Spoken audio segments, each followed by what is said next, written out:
പ്രിയപ്പെട്ടവരെ, ഉടമ്പടി ധ്യാനത്തിൻ്റെ ആരാധനയാണ് ഇപ്പോൾ നടക്കുന്നത്. നിങ്ങൾക്കറിയാം, ജനം ഉടമ്പടിയിൽ പുരോഗമിക്കുന്നത് ആരാധനയിൽ വളർച്ച പ്രാപിക്കുമ്പോഴാണ്. അതുകൊണ്ടാണ് ഉടമ്പടിയിൽ സാക്ഷ്യം പറയുന്നവരെല്ലാം അച്ഛൻ പറഞ്ഞു എന്നൊക്കെ പറയുന്നില്ലേ? അത് കാരണം ആരാധനയിലാണ് അച്ഛൻ ഓരോ കാര്യങ്ങൾ ഉടമ്പടിയെക്കുറിച്ച് പറയുന്നത്.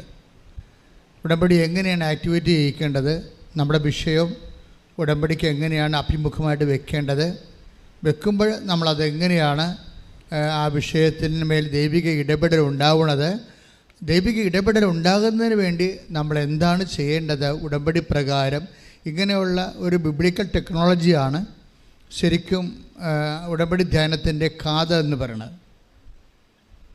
അപ്പോൾ അതനുസരിച്ചാണ് ഓരോ നോട്ടേഷൻസ് നിങ്ങൾക്ക് തരണത്. അപ്പോൾ ഉടമ്പടി ധ്യാനം ഫോളോ ചെയ്യണം. അതെല്ലാ ധ്യാനവും. കഴിഞ്ഞ ദിവസം ഇവിടെ ഒരു സാക്ഷ്യം ഉണ്ടായത് പണ്ടെങ്ങോ അവർ കേട്ടൊരു ധ്യാനമാണ്, പണ്ടെങ്ങോ പറഞ്ഞ ഒരു ധ്യാനമാണ്.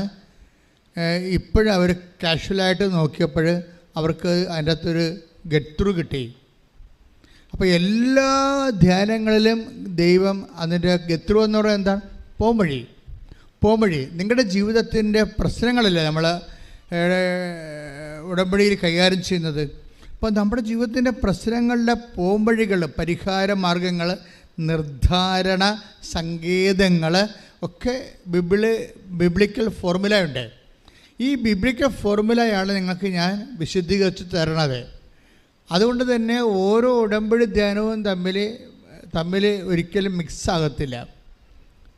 നേരത്തെ പറഞ്ഞത് തന്നെ പിന്നെയും പറയത്തില്ല. 1000 ഉടമ്പടി ധ്യാനം ഉണ്ടെങ്കിൽ 1000 ടോപ്പിക്കായിരിക്കും. ഇപ്പോൾ എൻ്റെ മനസ്സിൽ ഈ ദിവസങ്ങളിൽ നിങ്ങളറിയാമല്ലോ, നിങ്ങൾ എനിക്ക് വേണ്ടി പ്രാർത്ഥിച്ചായിരുന്നു. എല്ലാവരും പ്രാർത്ഥിച്ചു. ഞാൻ ജയേഷം അവിടെ അയർലൻഡിൽ ധ്യാനിപ്പിക്കാൻ പോവുകയായിരുന്നു. അപ്പോൾ ഞാൻ ഭയപ്പെട്ട കുറേ കാര്യങ്ങളുണ്ട്. ഒന്ന്, ഇങ്ങനെയുള്ള ധ്യാനങ്ങളൊന്നും പുറത്ത് ഞാൻ എടുക്കത്തില്ലായിരുന്നു പണ്ട്.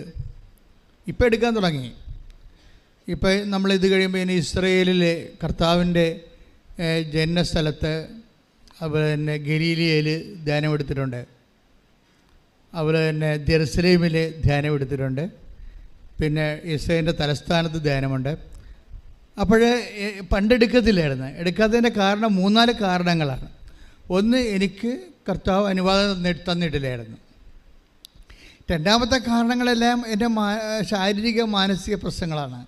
ശാരീരിക പ്രശ്നം എന്ന് വെച്ച് കഴിഞ്ഞാൽ എനിക്ക് പെട്ടെന്ന് തണുപ്പ് വന്നപ്പോൾ തൊണ്ട അടക്കുകയും പിന്നെ തോട്ട് സോറുണ്ടാകുകയും അത് ശ്വാസം മുട്ടലാകുകയും വലിവാകുകയും ന്യൂമോണിയ ആകുകയും, ഇത് എല്ലാ എൻ്റെ വർഷങ്ങളായിട്ടുള്ള, എൻ്റെ ഓർമ്മ വെച്ച കാലം മുതലുള്ള 1 വർഷം 3 പ്രാവശ്യമെങ്കിലും ചെസ്റ്റ് ബ്ലോക്കാവും.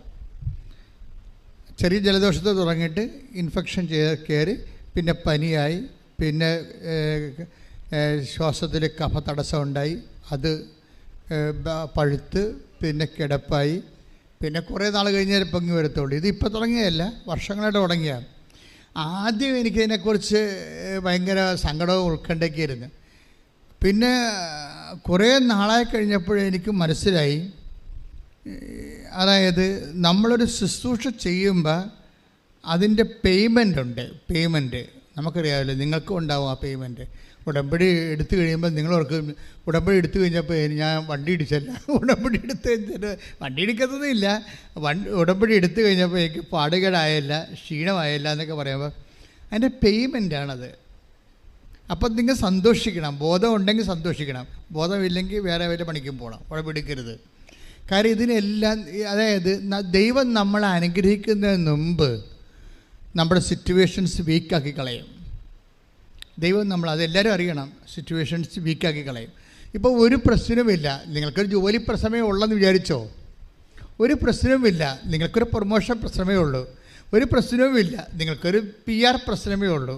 ഒരു പ്രശ്നവുമില്ല, ഒരു വീടിൻ്റെ പ്രശ്നമേ ഉള്ളൂ. പക്ഷേ ആ വീടിന് വന്ന് ഉടമ്പടി എടുത്ത് കഴിയുമ്പോൾ പേയ്മെൻറ്റ് ചെയ്യാൻ പറയും. അയ്യോ, അതായത് അതിൻ്റെ പ്രോബ്ലം വെച്ച് കഴിഞ്ഞാൽ അതിൻ്റെ നമ്മൾക്ക് സത്യസന്ധമായ ദൈവാനുഗ്രഹത്തിന് പേയ്മെൻറ്റ് മസ്റ്റാണ്, ഫ്രീ അല്ല. നമുക്ക് ഫ്രീ ഒക്കെ കിട്ടുന്നത് വളരെ എല്ലാ കാര്യവും ഫ്രീ കിട്ടത്തില്ലല്ലോ. വളരെ കോംപ്ലിക്കേറ്റഡ് ആയിട്ടുള്ള കാര്യങ്ങളൊന്നും ഫ്രീ കിട്ടത്തില്ല. അപ്പോൾ എന്ത് സംഭവിച്ചു കഴിഞ്ഞാൽ ഇപ്പം ഈശോയോട് തന്നെ ദൈവത്തിന് വേണമെങ്കിൽ മനുഷ്യൻ്റെ പാപങ്ങളെ പൊറുക്കട്ടെ എന്ന് പറയുമ്പോൾ കർത്താവ് ഇവിടെ വന്നിട്ട് അതല്ല ചെയ്തത് അല്ലേ? ആ കുഷ്ഠരോഗിയുടെ എന്താ പറഞ്ഞത്? കുഷ്ഠരോഗിയോട് എന്താ പറഞ്ഞത്? നിൻ്റെ പാപങ്ങൾ ക്ഷമിച്ചിരിക്കുന്നു. 5:9 മർക്കോസിലെ തലവാത രോഗിയെ കട്ടിലോടുകൂടി താഴേക്ക് ഇറക്കുമ്പോൾ ഈശോ പറഞ്ഞ വാക്കാണ്. എന്താണ്? ലൂക്കായുടെ സുവിശേഷം 5-ാം അധ്യായം 20-ാം തിരുവചനം വായിച്ചോളൂ. അവരുടെ വിശ്വാസം കണ്ട് അവൻ പറഞ്ഞു, മനുഷ്യ, നിന്റെ പാപങ്ങൾ ക്ഷമിക്കപ്പെട്ടിരിക്കുന്നു. അപ്പം ലുക്ക 5:9 ലുക്കായുടെ സുവിശേഷത്തിൽ വരുമ്പോൾ 5-ാം അധ്യായം 9-ാം വാക്യമാണ്. എന്താണ്? മനുഷ്യ, നിന്റെ പാപങ്ങൾ ക്ഷമിക്കപ്പെട്ടിരിക്കുന്നു. ഇതൊരു സിമ്പിൾ സംഭവമാണ്. ഇത് ദൈവത്തിന് പൊതുവെ പറഞ്ഞാൽ മതിയായിരുന്നു, പാപങ്ങളെല്ലാം ക്ഷമിച്ചു തരാം. മനസ്സിലായോ? മനുഷ്യരാശിയുടെ പാപങ്ങളെല്ലാം ക്ഷമിക്കാൻ ഒരു വാക്ക് മതി. ഇതിന് മനുഷ്യാവതാരത്തിൻ്റെ കാര്യം പോലും ഇല്ല, പാപങ്ങൾ ക്ഷമിക്കാൻ. കാര്യം മനുഷ്യാവതാരത്തിൻ്റെ ലക്ഷ്യം എന്താണ്? പാപത്തിന് പരിഹാരമാണ്. അപ്പോൾ ഈ പരിഹാരം എന്നുള്ള വിഷയം, റെമിറ്റൻസ്, ദൈവത്തിൻ്റെ നീതിയുടെ ഭാഗമാണ്. ക്രിസ്തുവിനെ ക്രൂശിക്കപ്പെടേണ്ടി വന്നത് പാപത്തിന് പരിഹാരമാകേണ്ടി വന്നതിൻ്റെ സാഹചര്യം എന്താണ്? ഈ നീതിയാണ്. അപ്പോൾ നമ്മളെ സംബന്ധിച്ചിടത്തോളം ദൈവത്തിന് ഈസിയായിട്ട് തരാൻ കഴിയാവുന്ന കാര്യങ്ങൾ ദൈവം നമ്മളിലേക്ക് എന്താ വാങ്ങിക്കണത്? അതിൻ്റെ പേയ്മെൻറ്റ് വാങ്ങിക്കുക. പേയ്മെൻറ്റായിട്ട് എന്താണ് മേടിക്കണത്? പേയ്മെൻറ്റായിട്ട് വാങ്ങിക്കണത് നിങ്ങളെ കഷ്ടപ്പെടുത്തുകയൊന്നുമല്ല. 3 കാര്യങ്ങളാണ് ദൈവം പേയ്മെൻറ്റായിട്ട് വാങ്ങിക്കണത്. എന്തൊക്കെയാണ്? വിശ്വാസം, പിന്നെന്താണ്? പ്രത്യാശ, പിന്നെന്താണ്? സ്നേഹം. ഇത്രയും കാര്യമാണ് ദൈവം പേയ്മെൻറ്റായിട്ട് വാങ്ങിക്കണത്. അതുകൊണ്ട് ഉടമ്പടിയിൽ വാഗ്ദാനം പ്രാപിക്കാൻ പോകുന്നവരെ ഈ 3 പേയ്മെൻറ്റ് കൊടുക്കാനുള്ള ആസ്തി ഭദ്രത ഉണ്ടോ എന്ന് നോക്കണം. ആസ്തി ഭദ്രത, അതിനാണ് ഈ ഉടമ്പടി ധ്യാനം നടത്തുന്നത്. ചിലർ ഉടമ്പടി ധ്യാനം കൂടാതെ വന്നിട്ട് ഓഫീസിൽ അവിടെ ഇവിടെയൊക്കെ ഓരോ കാര്യം ചോദിച്ചു നടക്കും. അപ്പോൾ നമുക്ക് അറിയാം ഇവർ ഉടമ്പടി ധ്യാനം കൂടിയിട്ടില്ല, വെറുതെ കൊണ്ടുവന്ന് എന്തോ അഭ്യാസം കാണിച്ച് പോയിരിക്കുകയാണ്. അതുകൊണ്ടാണ് അവർക്ക്, നമുക്കറിയാം ഇത് കറക്റ്റായിട്ട് ഉടമ്പടി ഫോളോ ചെയ്യുന്ന ആൾക്കാരുണ്ട്. നിങ്ങൾക്കറിയാമല്ലോ, ഉടമ്പടി സിൽവർ ഗ്രേ ഇപ്പോൾ എത്ര പേര്? 12 പേരുടെ കയ്യിൽ ഇരിപ്പുണ്ട് സിൽവർ ഗ്രേ. അത് കണ്ടാൽ തന്നെ മനസ്സിലാവും മാതാവിൻ്റെ ജീവിക്കുന്ന ഒരു നിറവാണ് സിൽവർ ഗ്രേ. 12 പേരുടെ കയ്യിൽ ഉള്ള ഉടമ്പടി, വെള്ള ഉടമ്പടി കഴിയുമ്പോൾ കിട്ടുന്നതാണ് ഉടമ്പടി സിൽവർ ഗ്രേ. ഉടമ്പടി സിൽവർ ഗ്രേയിൽ ഇപ്പോൾ കൊച്ചച്ഛനിടക്ക് അവരങ്ങനെ ഉള്ള ആൾക്കാർ പെട്ടെന്ന് വന്നത് അച്ഛൻ്റെ അടുത്താണ്. അവർക്ക് ആർക്കും എന്നെ കാണണമെന്നൊരു നിർബന്ധവും ഇല്ല. എന്താ കാര്യം? അവർ ഉടമ്പടിയുടെ A to Z ജീവിത രീതികൾ പഠിച്ചിട്ട് അവർക്ക് തന്നെ സ്വന്തമായിട്ട് പരപ്രസാദം ഉൽപ്പാദിപ്പിക്കാനും വരുന്ന സാഹചര്യങ്ങളെ എങ്ങനെയാണ് പേയ്മെൻറ്റ് കൊടുത്തുകൊണ്ട് നമ്മുടെ അവകാശത്തിലാക്കണമെന്നൊക്കെ അവർക്ക് ബുദ്ധിയും ബോധമുള്ളവർക്ക് മനസ്സിലാകും. കാര്യം നമ്മളൊരു ഇമോഷണൽ സെറ്റപ്പിൽ നിന്നാണ് ഡെലിവർ ആയിരിക്കുന്നത്. മനസ്സിലായില്ലേ? അതായത് ഇപ്പോൾ വിശ്വാസം ഒരു ബുദ്ധിപരമായ ഇൻവെസ്റ്റ്മെൻറ്റായിട്ട് മാറിയിരിക്കുകയാണ്. അതാണ് അച്ഛൻ ഇന്ന് കുർബാനയ്ക്ക് സംസാരിച്ചത്. വിശ്വാസം ബുദ്ധിപരമായ ഒരു നിക്ഷേപമായി മാറിയിരിക്കുകയാണ്. വിശ്വാസ ജീവിതം, വിശ്വാസമല്ല, വിശ്വാസ ജീവിതം. അതായത് നമ്മൾ ക്രിസ്തുവിൻ്റെ പീഡാനുഭവങ്ങളോട് ചേർത്ത് വെക്കാൻ ആർക്ക് കഴിയുന്നുവോ, ഇപ്പം ക്രിസ്തുവിനോട് കൂടെ ക്രൂശിക്കപ്പെടുന്നവരെ, അല്ല നമ്മുടെ ശരീരത്തിൽ വരുന്ന പോരായ്മ, take the word of God, ശ്രുതികട ഹല്ലേലൂയ ഹല്ലേലൂയ ഹല്ലേലൂയ ഹല്ലേലൂയ ഹല്ലേലൂയ ഹല്ലേലൂയ യേശുവേ ആരാധന ആരാധന ആരാധന ഹല്ലേലൂയ ഹല്ലേലൂയ ഹല്ലേലൂയ. കൊളോസ്യസ് 1:24 നിങ്ങളെ പ്രതിയുള്ള പീഡകളിൽ പറഞ്ഞ ഇതൊരു ക്യാപിറ്റൽ വേർഡാണ്, ഇതൊരു ആണിവചനമാണ്. നമ്മളെ കീ വേർഡ് എന്നൊക്കെ പറയത്തില്ലേ? പറഞ്ഞേ കൊളോസ്യസ് 1:24 നിങ്ങളെ പ്രതിയുള്ള പീഡകളിൽ ഞാൻ സന്തോഷിക്കുന്നു. സഭയാകുന്ന തന്റെ ശരീരത്തെ പ്രതി ക്രിസ്തുവിന് സഹിക്കേണ്ടി വന്ന പീഡകളുടെ കുറവ് എന്റെ ശരീരത്തിൽ ഞാൻ നികത്തുന്നു. ഇങ്ങനെ ഒരു സാധ്യതയുണ്ട്. ഇത് നമ്മൾ മാക്സിമം യൂസ് ചെയ്യണം, മുതലെടുക്കണം. ഇതാ ഞാൻ പറഞ്ഞത് ഇൻഡസ്ട്രിയൽ നിക്ഷേപമാണെന്ന് പറഞ്ഞത്. ഇപ്പം ഞാൻ നേരത്തെ പറഞ്ഞത് എന്താണ്? നിങ്ങൾ വിലക്ക് വാങ്ങപ്പെട്ടവരാണ്. Take the word of God. 1 കൊരിന്തോസ് 6:20. 1 കൊരിന്തോസ് 6:20. നിങ്ങൾ വിലക്ക് വാങ്ങപ്പെട്ടവരാണ്. നിങ്ങൾ വിലക്ക് വാങ്ങപ്പെട്ടവരാണ്. ആരാണ് നമ്മളെ വിലക്ക് വാങ്ങിയത്? ക്രിസ്തുവിൻ്റെ രക്തത്താൽ വിലക്ക് വാങ്ങപ്പെട്ടവരാണ്. അപ്പോൾ പേയ്മെൻറ്റ് നടത്തിയതാണ്. ആരാണ് പേയ്മെൻറ്റ് നടത്തിയത്? ക്രിസ്തു. അപ്പോൾ നമ്മൾ വിലക്ക് വാങ്ങപ്പെട്ടവരാണ് എന്ന് പറയുമ്പോഴേ ക്രിസ്തു നമ്മൾ ചെയ്ത മനുഷ്യരാശിയുടെ ബലഹീനതകൾ, ഇപ്പം ബലഹീനതകൾ പരക്കെ ഏത് മതക്കാരും അംഗീകരിക്കുന്നതാണ്. മനുഷ്യരാശിക്ക് ബലഹീനതയുണ്ടെന്ന്. ശബരിമലയെ അവർ ഇരുമുടി കെട്ടി പോകുന്നവരും അതുപോലെ കാബ സ്റ്റോണിലെ ഹജ്ജിന് പോകുന്നവരും എല്ലാവരും മനുഷ്യൻ്റെ ബലഹീനതയെ അവർ അംഗീകരിക്കുന്നുണ്ട്, അല്ലേ? മനുഷ്യൻ പാപാവസ്ഥയിലുള്ളതാണെന്ന്. പക്ഷെ somebody to give the remittance, അതിന് ആരെങ്കിലും ഒരാൾ പരിഹാരം ചെയ്യണ്ടേ? ആ പരിഹാരമാണ് ദൈവപുത്രനായ ഈശോ നമുക്ക് വേണ്ടി ഏറ്റെടുത്തത്. കൈയടിച്ച് കിടത്ത പരമദിവ്യകാരുണ്യത്തിന് ആരാധനയും സ്തുതിയും പുകഴ്ചയും. അപ്പോൾ നമ്മളെ ക്രിസ്തുവിൻ്റെ രക്തത്താൽ വിലക്ക് വാങ്ങപ്പെട്ട് കഴിഞ്ഞാൽ നമ്മൾ സ്വാഭാവികമായിട്ട് നമ്മൾക്ക് വേണ്ടി ദൈവം വ്യയം ചെയ്തതാണ്, വില കൊടുത്തതാണ്.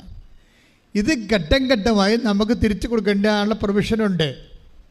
അപ്പം അത് മനസ്സിലായില്ലേ? ഇപ്പം നിങ്ങളുടെ രോഗമായാലും പീഡയായാലും മനപ്രയാസമായാലും ഇതിനെ സമീപിക്കേണ്ട ഒരു സുവിശേഷ വിഹിതമായ രീതിയുണ്ട്. ഇത് ഘട്ടം ഘട്ടമായി നമുക്ക് വേണ്ടി ദൈവം ഒരുമിച്ച് തന്നത് ഘട്ടം ഘട്ടമായി നമുക്ക് ദൈവത്തിന് തിരിച്ചു കൊടുക്കാം. എങ്ങനെ കൊടുക്കാം? അതാണ് 1 കൊരിന്തോസ് 6:20 കൊളോസ്യസ് 1:24 ലിങ്ക് ചെയ്യേണ്ടത്. 1 കൊരിന്തോസ് 6:20 എന്താണ്? നിങ്ങൾ പറഞ്ഞേ വിലക്ക് വാങ്ങപ്പെട്ടവരാണ്. ആരാണ് നമ്മളെ വിലക്ക് വാങ്ങിയത്? ക്രിസ്തുവാണ് വിലക്ക് വാങ്ങിയത്. അപ്പം ക്രിസ്തു വിലക്ക് വാങ്ങിയത് അവൻ്റെ വിശുദ്ധമായ രക്തം നൽകിയാണ്. സഹനം രക്തം നൽകിയത് കർത്താവ് സഹനം നൽകിയാണ് വിലക്ക് വാങ്ങിയിരിക്കുന്നത്. അതുകൊണ്ട് അവനെക്കുറിച്ച് വർഷങ്ങൾക്ക് മുമ്പേ ഐസയ പ്രവചനം 700 വർഷം മുമ്പേ അവരിങ്ങനെ സഹനം നൽകി നമ്മളെ വീണ്ടെടുക്കുമെന്ന് പ്രവചനമുണ്ട്. ക്രിസ്തുവിനെക്കുറിച്ച് മാത്രമേ വർഷങ്ങൾക്ക് മുമ്പേ ഇതുപോലെ പ്രവചനമുള്ളൂ. എന്താണ്? നമ്മുടെ ഭാരങ്ങളാണ് അവൻ ചുമന്നത്, നമ്മുടെ ബലഹീനതകളാണ് അവൻ വഹിച്ചത്. Take the word of God. Isaiah 53:7. യെശയ്യാ 53:4 മുതലുള്ള തിരുവചനങ്ങൾ. യെശയ്യാ 53:4 മുതലുള്ള തിരുവചനങ്ങൾ. അവൻ നിന്ദിക്കപ്പെട്ടു, നാം അവരെ ബഹുമാനിച്ചതുമില്ല. നമ്മുടെ വേദനകളാണ് യഥാർത്ഥത്തിൽ അവൻ വഹിച്ചത്. ഒന്ന് പറഞ്ഞേ, നമ്മുടെ വേദനകളാണ് യഥാർത്ഥത്തിൽ അവൻ വഹിച്ചത്. അപ്പൊ നമ്മുടെ അടുത്ത വചനം, നമ്മുടെ ദുഃഖങ്ങളാണ് അവൻ ചുമന്നത്. നമ്മുടെ ദുഃഖങ്ങളാണ് അവൻ ചുമന്നത്. എന്നാൽ ദൈവം അവനെ പ്രഹരിക്കുകയും ശിക്ഷിക്കുകയും ദണ്ഡിപ്പിക്കുകയും ചെയ്തതെന്ന് നാം കരുതി. പരിശുദ്ധ പരമ ദിവ്യകാരുണ്യത്തിന് ആരാധനയും സ്തുതിയും പുകഴ്ചയും ഉണ്ടാകട്ടെ. എൻ്റെ പ്രിയപ്പെട്ടവരെ, അതായത് ഉടമ്പടിയുടെ അകത്തെ എൻജിൻ റൂമിലേക്കാണ് ഞാൻ നിങ്ങളെ കയറ്റിയിരിക്കുന്നത്. എൻജിൻ നമ്മൾ അഴിച്ച് പരിശോധിക്കുകയാണ്. നിങ്ങളൊരു മെക്കാനിസ്റ്റിനെ പോലെ ഞാനിതിൻ്റെ വശങ്ങൾ കാണിച്ചു തരികയാണ്. കാര്യം എന്താണ്? ഒരു ഡ്രൈവർ ഒരു മെക്കാനിസ്റ്റ് കൂടിയാണെങ്കിൽ നല്ല ചാൻസ് കിട്ടും ജോലിക്ക്, അല്ലേ? കേവലം ഡ്രൈവറിനാണ് മെക്കാനിസ്റ്റും വന്നുകൂടി, ഒരു മെക്കാനിസ്റ്റ് കം ഡ്രൈവറും ഒരു ഡ്രൈവറും കൂടി വന്നാൽ കമ്പനി ആരെടുക്കും? മെക്കാനിക്സ് കം ഡ്രൈവറെ എടുക്കത്തുള്ളൂ. ഇതിൻ്റെ മെക്കാനിസം എന്താണെന്ന് നിങ്ങൾ അറിയണം.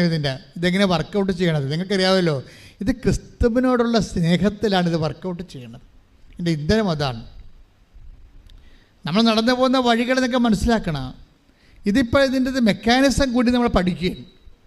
അല്ല, നമ്മളൊരു കാറ് വാങ്ങിച്ചിട്ട് കേട് വരുമ്പോൾ വേറെ വണ്ടി വിളിച്ച് ആ വണ്ടിയെ കയറ്റി ചുവന്നുകൊണ്ട് വേറെ സ്ഥലത്ത് കൊണ്ടുപോയി റിപ്പയർ ചെയ്ത് കൊണ്ടുപോകുന്ന സംഭവമല്ല. അയാൾ മെക്കാനിക്സ് ആണെങ്കിൽ നിങ്ങൾക്ക് തന്നെ സെൽഫ് റിപ്പയറിങ് നടക്കണം എവിടെയെങ്കിലും. ഇപ്പോൾ ഉദാഹരണത്തിന് നിങ്ങളുടെ വില കൊടുക്കാൻ പറഞ്ഞിരിക്കുന്നു. നമ്മൾ ദൈവം വില കൊടുത്താൽ വാങ്ങിയതെന്ന് നമുക്കറിയാം. അതാണ് 1 കൊരിന്ത്യർ 6:20. നിങ്ങൾ വിലക്ക് വാങ്ങപ്പെട്ടവരാണ്. നിങ്ങൾ എങ്ങനെ വിലക്ക് വാങ്ങപ്പെട്ടു എന്നുള്ളതാണ് ഐസയാ 53:4, 5, 6, 7 വചനം പറയുന്നത്. എന്താണ്? നമ്മുടെ പാപങ്ങൾക്ക് വേണ്ടി അവൻ ക്ഷതമേൽപ്പിക്കപ്പെട്ടു, അവൻ്റെ മേലുള്ള ശിക്ഷ നമ്മൾക്ക് രക്ഷയായി. കേടിച്ച് കർത്താവിനെ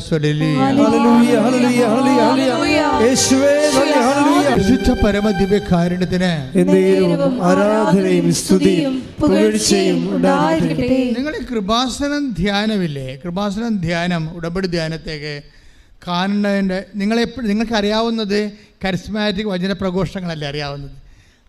ആ മോഡിൽ ഇതിനെ കാണാൻ പറ്റത്തില്ല. ഇത് കൃപാസനത്തിന് കൃപാസനം ധ്യാനത്തിൻ്റെ രീതികൾ കർത്താവിൻ്റെ വചനത്തിലുണ്ട്. അതായത് ആ രീതിയിലാണ് ഇതിനെ കാണേണ്ടത്. ഇപ്പോൾ ഉദാഹരണത്തിന് കൃപാസനത്തിൽ നിന്നുകൊണ്ട് ഞാൻ നിങ്ങളോട് സംസാരിക്കും എന്ന് കർത്താവ് പറഞ്ഞിട്ടില്ലേ? അതിൻ്റെ വെളിപാടുകൾ. ഇപ്പോൾ ഞാൻ അയർലൻഡിൽ ചെന്ന് ഉടമ്പടി ധ്യാനം നടത്തിയപ്പോൾ കർത്താവ് എന്നോട് പറഞ്ഞത് ഇവിടെ വെച്ച് പറഞ്ഞ കാര്യമില്ല അവിടെ പറഞ്ഞത് വേറെയാകുമ്പോൾ അവിടെ പറഞ്ഞത് ഉടമ്പടി അവർ രാത്രി 11:45 മണി വരെ നിന്ന് ഉടമ്പടി എടുത്തത്. തണുപ്പ് രാജ്യം നിങ്ങൾക്ക് അറിയാമല്ലോ. 9 മണിക്ക് കയറിയ ധ്യാനത്തിന് ഞാൻ കയറിയതാണ്. ഞാൻ ഇറങ്ങുമ്പോൾ രാത്രി 12 മണിയായി. ആ 11:45 മണി വരെ ആൾക്കാർ ക്യൂ നിന്ന് ഉടമ്പടി എടുക്കുകയാണ്. അതൊക്കെ അവർക്ക് കിട്ടിയ ഒരു അവസരം അവർ ത്യാഗം അനുഭവിച്ച് അത് വളരെ വിശ്വസ്തയോടെ. എന്നാൽ പൊടിക്കുഞ്ഞുങ്ങളും 2 വയസ്സുള്ള കുഞ്ഞുങ്ങളൊക്കെ ആയിട്ടാണ് ഈ കുടുംബം മുഴുവൻ വന്നത്. നമ്മുടെ ഇവിടെ പോലെ വീട്ടിലെ ആളായിട്ടിട്ട് പോരാൻ പറ്റത്തില്ല. അതുകൊണ്ട് വരുമ്പോൾ 2 വയസ്സുള്ള കുഞ്ഞ്, 3 വയസ്സുള്ള കുഞ്ഞ്, 4 വയസ്സുള്ള കുഞ്ഞുങ്ങളൊക്കെ ആയിട്ട്. പക്ഷേ ആ കുഞ്ഞുങ്ങളാരും നിലവിളിക്കണില്ല. നിങ്ങളിപ്പോൾ ഇവിടെ കുഞ്ഞിനെ കൊണ്ടുപോകുന്ന കാറി കൂവി നാളെ വെച്ച് കൃപാസനം അത് മലത്തിൽ കെട്ടും. അതെന്ത് സംഭവം എന്നറിയത്തില്ല. അവിടുത്തെ കുഞ്ഞുങ്ങൾക്ക് അത് നിലവിളിയില്ല. അത് ട്രെയിൻഡാണ് ശരിക്കും, വേറെ രീതിയിലാണ്. ഈ എനിക്കപ്പോൾ മനസ്സിലായി നിലവിളിപ്പിക്കാതെ കുഞ്ഞുങ്ങളെ വളർത്താൻ പറ്റുമെന്ന് എനിക്ക് മനസ്സിലായി. അയർലൻഡിൽ ചെന്നപ്പോൾ ഒരു കുഞ്ഞ്, ഞാൻ 200 കുഞ്ഞുങ്ങളുള്ള ഒരു ധ്യാനത്തിൽ ചെന്ന്. ഞങ്ങളുടെ താഴത്തെ നിലയിൽ ഞാൻ നടത്തുന്ന ധ്യാനം, അതുപോലെ തന്നെ അവിടെ ഒരു 1400 പേരുണ്ട്, 1200 പേരുണ്ട്. അത് കഴിഞ്ഞപ്പോൾ അച്ഛൻ എന്നെ മോളി വിളിച്ചുകൊണ്ട് പോയി. ഇതിൻ്റെ ഭാഗമായിട്ട് കുഞ്ഞുങ്ങൾക്ക് ധ്യാനമുണ്ട്. അവിടെ കണ്ടപ്പോൾ ഞാൻ ഞെട്ടിപ്പോയി. 2 വയസ്സുള്ള കുഞ്ഞുങ്ങൾ, 2 വയസ്സുള്ള കുഞ്ഞുങ്ങൾ എന്നെ കാണുമ്പോൾ ടാറ്റ പറഞ്ഞ് ചിരിച്ചോണ്ട് എന്നെ ആദ്യം കാണുകണേ. ഇന്ത്യയിലെ കുഞ്ഞുങ്ങൾ എന്നെ കണ്ടാൽ നിലവിളിക്കും. അപ്പോൾ തന്നെ ഞാൻ തന്നെ ഓർത്ത് എന്ത് പരിപാടി എന്നത്. കുഞ്ഞുങ്ങളൊക്കെ ഏതാണ്ട് ഞാൻ വർഷങ്ങളോളം അവരുടെ വീട്ടിൽ താമസിച്ച പോലെ എന്നിട്ട് കഴിഞ്ഞപ്പോൾ ടാറ്റ പറഞ്ഞ് പ്രൈസ് ജീസസ്. 3 വയസ്സുകാരുണ്ട്, 4 വയസ്സ്, 5 വയസ്സുകാരൊക്കെ ഉണ്ട്. ഏറ്റവും കൂടിയ കൊച്ചിന് വേണ്ട ഒരു 7 വയസ്സേ കാണത്തുള്ളൂ. 7 വയസ്സ് കാണത്തില്ല, അത്രേ ഉള്ളൂ. അത്ര 300 കുഞ്ഞുങ്ങളെ എനിക്കാണെങ്കിൽ ഭയങ്കര അഭിഷേകം കിട്ടി. കരുതുകളെല്ലാം കണ്ടപ്പോഴേ മറ്റൊരു രാജ്യത്താണ് അവർ ജീവിക്കണമെങ്കിലും അവർ 2 വയസ്സുള്ള കുഞ്ഞുങ്ങളെ അവരെ വിശ്വാസത്തിലാണ് വളർത്തുന്നത്. അത് നമ്മൾ പഠിക്കേണ്ട ഒരു സംഭവമാണ്. മലയാളി ഇവിടുന്ന് ചെല്ലുമ്പോൾ, മലയാളി തന്നെയല്ലേ, നമ്മളെ 2 വയസ്സുള്ള കുഞ്ഞുങ്ങളെ ആരെങ്കിലും ഏൽപ്പിച്ചിട്ട് കുഞ്ഞിനെ കൊണ്ട് ഇപ്പോൾ പള്ളി വരാൻ നമുക്കെന്ത് പാടാ. പക്ഷേ എനിക്ക് തോന്നുന്നു ഈ 2 വയസ്സ് തൊട്ട് കൊടുത്ത് തന്നെ കുഞ്ഞുങ്ങൾക്ക് വിശ്വാസം കൊടുക്കണമെന്ന് തോന്നണം. കാര്യം അങ്ങനെ കൊടുത്ത വിശ്വാസം ഒരിക്കലും നമുക്ക് പോകത്തില്ല. നിങ്ങൾ കുറച്ച് കഴിയുമ്പോൾ നമ്മളെ കുഞ്ഞുങ്ങളൊന്ന് മുതിർന്നിട്ട് വിശ്വാസം കൊടുക്കാമെന്ന് പറഞ്ഞാൽ ചിലപ്പോൾ കുഞ്ഞുങ്ങൾ വിശ്വാസം സ്വീകരിച്ചതെന്ന് വരും, അല്ലേ? അപ്പം അതുകൊണ്ട് ഇപ്പം നമ്മൾ ഭക്ഷണം എങ്ങനെയാണ് കൊടുക്കണത്? എപ്പോഴും കുഞ്ഞിനെ ജനിക്കുമ്പോൾ തന്നെ ഭക്ഷണം കൊടുക്കത്തില്ലേ, അല്ലേ? മുലപ്പാൽ കൊടുക്കത്തില്ലേ? എന്നെ പറഞ്ഞാൽ അതുപോലെ തന്നെ വിശ്വാസം കൊടുക്കണം. ഞാനതൊക്കെ ഞാൻ ആദ്യമായിട്ട് കാണുന്ന ഒരു കാഴ്ചയത് കൊണ്ടാണ് എനിക്കത് വല്ലാതായിട്ട് തോന്നിപ്പോയി. ഭയങ്കര സന്തോഷം തോന്നി. കാര്യം 2 വയസ്സുകാർ, കറക്റ്റ് 2 വയസ്സേ ഉള്ളൂ. ഇത്രയുള്ള ആൾക്കാർ. പക്ഷേ ഈ ആൾക്കാർ എന്നെ കാണുമ്പോൾ ഇങ്ങനെ എല്ലാവരും കൂടി എഴുന്നേറ്റിട്ടേ, കാണാത്ത ഒരാളല്ലേ ഞാൻ കാണുന്നവർ, എന്നിട്ട് പോലും അവർ എനിക്ക് ടാറ്റയൊക്കെ തന്ന് പ്രൈസ് ജീസസൊക്കെ ഈ 3 വയസ്സോ 4 വയസ്സുള്ള ആൾക്കാരൊക്കെ പറയണേ. അപ്പോൾ നമ്മൾ ട്രെയിൻ ചെയ്ത് കൊടുക്കണ പോലെ ഇരിക്കുമെന്ന് ഇപ്പോൾ മനസ്സിലായി. അതുപോലെ തന്നെ അവരുടെ വിശ്വാസ പരിശീലനം. കാര്യം അതൊക്കെ മുമ്പ് സംഭവം ഉണ്ടായി. എൻ്റെ ഇവിടുത്തെ പഴയ വികാരി ഫാദർ യേശുദാസ് എന്നോട് ഒന്ന് ചോദിച്ചു, അച്ഛാ ഞാനൊരു കുടുംബത്തെ കൊണ്ടുവന്നിട്ടുണ്ട്, അച്ഛനെ ഒന്ന് കാണാൻ പറ്റുമോ? ഞാൻ പറഞ്ഞ് ഉടമ്പടി എടുത്തിട്ട് 1 മാസം 1 കൊല്ലവും 2 കൊല്ലവും 3 കൊല്ലവും ആയിട്ടുള്ളവർക്ക് ഇവരെ കാണാൻ നിൽക്കുകയാണ്. സീരിയസ്. അപ്പോൾ ഉടമ്പടി എടുക്കാത്തവരെ കാണുമ്പോൾ പ്രയാസമായിരിക്കുമെന്ന് ഞാൻ അവരെ പറഞ്ഞു വിട്ടു അച്ഛനോട്. പക്ഷേ അച്ഛൻ നമുക്ക് ഒരിക്കലും ഒഴിവാക്കാൻ പറ്റാത്ത അത്രയ്ക്ക് നല്ല വിശുദ്ധിയുള്ള അത്രയും അടുപ്പമായിട്ടുള്ള കൃപാസന അടുപ്പമുള്ള അച്ഛനാണ്. എന്നിട്ടും എനിക്ക് ഉടമ്പടിയുടെ വിഷയമുള്ള കാരണം, ഉടമ്പടി ഞാൻ കാണിക്കുന്ന നീതിയല്ലല്ലോ. ആരെങ്കിലും വന്ന് പറയുമ്പോൾ അവരെ കാണുക എന്ന് വെച്ചാൽ നീതിയല്ലത്. എന്ന് വെച്ച് കഴിഞ്ഞാൽ ആരെന്തായാലും അറിയാം, ഉടമ്പടി എടുത്ത 10,000 മനുഷ്യർ കാണേണ്ടവർ പോക്ക് പോലും കാണാൻ പറ്റാത്ത രീതിയിൽ നിൽക്കുമ്പോൾ അങ്ങനെ വരുമ്പോൾ എനിക്കത് എൻ്റെ മനസ്സനുഭവിച്ചില്ല. ഞാൻ അച്ഛനോട് പറഞ്ഞു യു അണ്ടർസ്റ്റാൻഡ് മീ എന്ന് പറഞ്ഞു വിട്ടു. പക്ഷേ അവർ അവിടെ വെച്ച് എന്നെ കണ്ട്, അയർലൻഡ് വെച്ച് എന്നെ കണ്ട്.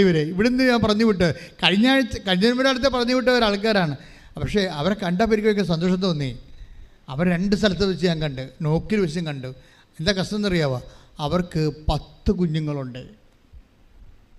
10 കുഞ്ഞുങ്ങളെന്ന് പറയുമ്പോൾ വലിയ വ്യത്യാസമൊന്നുമില്ല. 2 പേര് മാത്രം. അവർ 10 എന്ന് പറഞ്ഞിട്ട് 2 പേര് ഈശോൻ്റെ അടുത്തുണ്ട്, ബാക്കി ഞങ്ങളുടെ കയ്യിലുണ്ടെന്ന് പറഞ്ഞു. അത്രയും വിശ്വാസത്തിലാണ് ഇവരൊക്കെ ജീവിക്കുന്നത്. 2 പേര് ഈശോൻ്റെ കയ്യിലുണ്ട്, ബാക്കി 8 പേരും ഞങ്ങളുടെ കൂടെ ഉണ്ട്. അപ്പോൾ ഈ 8 പേരും അപ്പനും അമ്മയുമായിട്ടാണ് ഇങ്ങനെ സഞ്ചരിക്കണത്. 8 കുഞ്ഞുങ്ങളും അപ്പനും അമ്മയോട് സഞ്ചരിക്കുക. അതെനിക്ക് ഭയങ്കരമായിട്ട് വല്ലാത്തൊരു അഭിഷേകം തോന്നി. അപ്പം അതായത് ഇതൊക്കെ നടക്കും ഈ കാലത്തും. അപ്പം നിങ്ങൾ ആദ്യമേ തന്നെ എനിക്ക് ദൈവത്തോട് പ്രാർത്ഥിക്കേണ്ടതേ, നിങ്ങളുടെ വയറ്റിപ്പഴപ്പ് മാത്രം ലക്ഷ്യമാക്കിയാൽ നിങ്ങൾ കുറച്ച് കഴിയുമ്പോൾ വയറ്റിപ്പഴപ്പ് പോലും നിങ്ങൾക്ക് യോഗ്യത അർഹതയില്ലാത്ത രീതി വരും. നിങ്ങൾ ദൈവത്തിന് വേണ്ടി അപ്പോൾ ഇന്നലെ ഇവിടെ ഒരു കാനഡയിലേക്ക് പോകുന്ന ആൾക്കാർ വന്നു. അപ്പം ഞാൻ 4 പേരെയും പ്രാർത്ഥിച്ചു, അപ്പനും അമ്മേനെയും പ്രാർത്ഥിച്ച്. അവർക്കൊരാൾക്കാണ് ചീട്ടുള്ളത്. അപ്പോൾ അച്ഛൻ്റെ ബ്ലെസ്സിങ് കിട്ടുമെന്ന് അവർക്ക് ധൈര്യമുള്ളതുകൊണ്ട് അവർ 4 പേരും കൂടി കയറി നിന്ന്. അപ്പോൾ അമ്മയും 2 കുഞ്ഞുങ്ങളും. അപ്പോൾ ഞാൻ അവരെല്ലാവരും ആശീർവദിച്ച് കഴിഞ്ഞ് പിരിയാനായപ്പോൾ അതിൻ്റെ അകത്ത് അമ്മ എന്നോട് പറഞ്ഞ്, അച്ഛാ എനിക്കൊരു ആൺകുഞ്ഞിനെ വേണം എന്ന് പറഞ്ഞു. എന്ന് പറഞ്ഞ് അവനെ വൈദികനാക്കാൻ വേണ്ടി ഒരു ആൺകുഞ്ഞിനെ വേണം എനിക്ക്. അതിന് അവൾ ഒന്നുകൂടി പ്രസവിക്കാൻ തയ്യാറാണ്, 1 2 പ്രസവിക്കാൻ തയ്യാറാണ്. അപ്പം ഞാൻ അവളോട് പറഞ്ഞു, നീ പഠിക്കണ്ട, അതെനിക്ക് ഈശോ എന്നോട് നേരത്തെ പറഞ്ഞായിരുന്നത്, അതുകൊണ്ട് അത് കൂട്ടി ഞാൻ പ്രാർത്ഥിച്ചിട്ടുണ്ട്. അത് വെച്ചാൽ ഇവളുടെ കൈ ഈ അമ്മയുടെ തലേ കൈ വെച്ചപ്പോൾ തന്നെ ഈശോ പറഞ്ഞ് ആൺകുഞ്ഞിന് വേണ്ടി പ്രാർത്ഥിക്കാൻ പറഞ്ഞു. ഈ അതായത് നമ്മൾ ദൈവത്തോട് ഇങ്ങനെ സത്യസന്ധമായി നിൽക്കുമ്പോൾ ദൈവം നമ്മുടെ സൂക്ഷ്മമായ മനോവികാരങ്ങളെപ്പോലും ഹോണർ ചെയ്യുന്നുണ്ട്. എൻ്റെ മക്കളെ, നിങ്ങൾ ഹോണർ ചെയ്യാത്ത ആരെങ്കിലും ദൈവം എൻ്റെ കാര്യം തിരക്കുന്നില്ല എന്ന് നിങ്ങൾക്ക് തോന്നുന്നുണ്ടെങ്കിൽ അതിൻ്റെ പ്രധാനപ്പെട്ട കാര്യം നിങ്ങൾ ദൈവത്തിൻ്റെ കാര്യം തിരക്കാത്തതാണ്. നിങ്ങൾ നിങ്ങളുടെ കാര്യം മാത്രം തിരക്കണതാണ് സത്യം. എന്താ കാര്യം? ഈ കാനഡയിലേക്ക് പോണ മകളുടെ തലേ കൈവച്ചപ്പോൾ 2 അപ്പോൾ ഈശോ എന്നോട് പറഞ്ഞത് ആൺകുഞ്ഞിന് വേണ്ടി പ്രാർത്ഥിക്കാനാണ്. അപ്പം ഞാൻ ആൺകുഞ്ഞിന് വേണ്ടി പ്രാർത്ഥിച്ചത്. അവൾ കാനഡയ്ക്ക് പോണ ആശീർവാദത്തിന് വേണ്ടിയാണ് പ്രാർത്ഥിച്ചത്. ഞാൻ അവൾക്ക് ആൺകുഞ്ഞിന് വേണ്ടിയാണ് പ്രാർത്ഥിച്ചത്. പക്ഷെ പ്രാർത്ഥന കഴിഞ്ഞപ്പോൾ അവൾ എന്നോട് പറഞ്ഞ് എനിക്കൊരു ആൺകുഞ്ഞിന് വേണ്ടി അച്ഛൻ പ്രാർത്ഥിക്കണം, അവനെ വൈദികനാക്കാനാണെന്ന്. അപ്പോൾ എന്തോ ഒരു ദാറ്റ് മീൻസ് ഇവർ ദൈവത്തിന് വേണ്ടി പ്രസവിക്കുക, ദൈവത്തിന് വേണ്ടി കുഞ്ഞുങ്ങളെ വളർത്തുക, ദൈവത്തിന് കൊടുക്കുക. അങ്ങനെയുള്ള ആൾക്കാരുടെ മുമ്പിലാണ് നിങ്ങൾ ദൈവത്തിന് 10 പൈസ ഗുണമില്ലാത്ത നിങ്ങളുടെ സ്വന്തം കാര്യം കൊണ്ട് വരുന്നത്. എത്ര കാലം കൊണ്ടുവരേണ്ടി വരും? അതുകൊണ്ട് നിങ്ങളുടെ ഈ വിഷയമില്ല, അജണ്ട ഒന്ന് റീതിങ്ക് ചെയ്യണം, നല്ലതാണ്. ഒരു മൂവ്മെൻറ്റ് നടത്തിയാൽ ദൈവത്തിനെന്ത് പ്രയോജനമെന്ന് ചിന്തിക്കണം.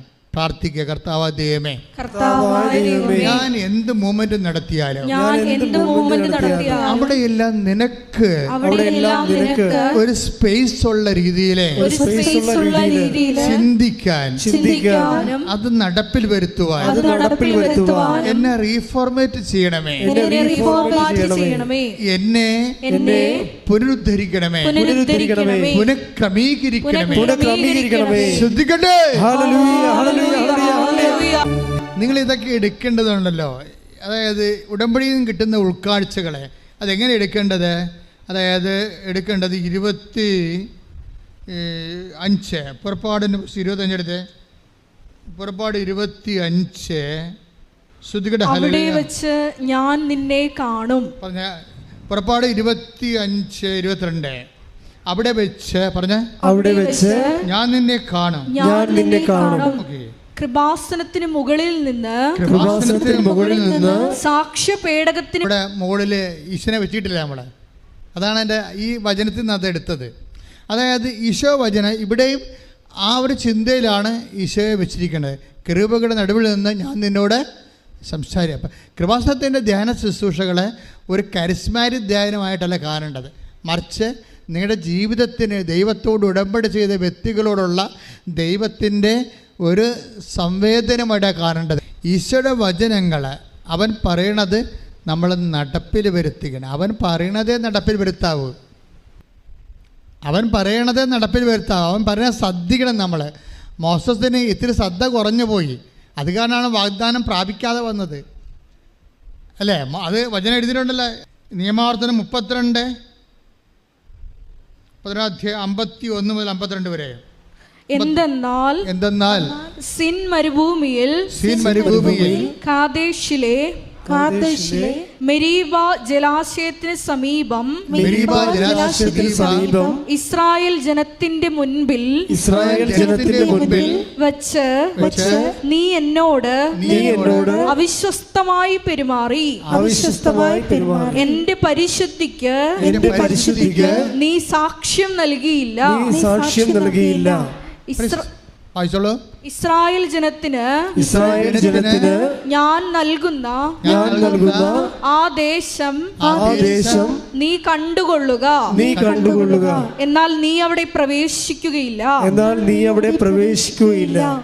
പരിശുദ്ധ പരമ ദിവ്യകാരുണ്യത്തിന് ആരാധനയും സ്തുതിയും പുകഴ്ചയും ഉണ്ടായിരിക്കട്ടെ. പരിശുദ്ധ പരമ ദിവ്യകാരുണ്യത്തിന് ആരാധനയും സ്തുതിയും പുകഴ്ചയും ഉണ്ടായിരിക്കട്ടെ. ഇതിന് പല കാരണങ്ങളുണ്ട്. കാര്യം വാഗ്ദാനം മോസസ് പ്രാപിക്കാതിരുന്നതിന്റെ ഒരു കാരണം എന്താണ്?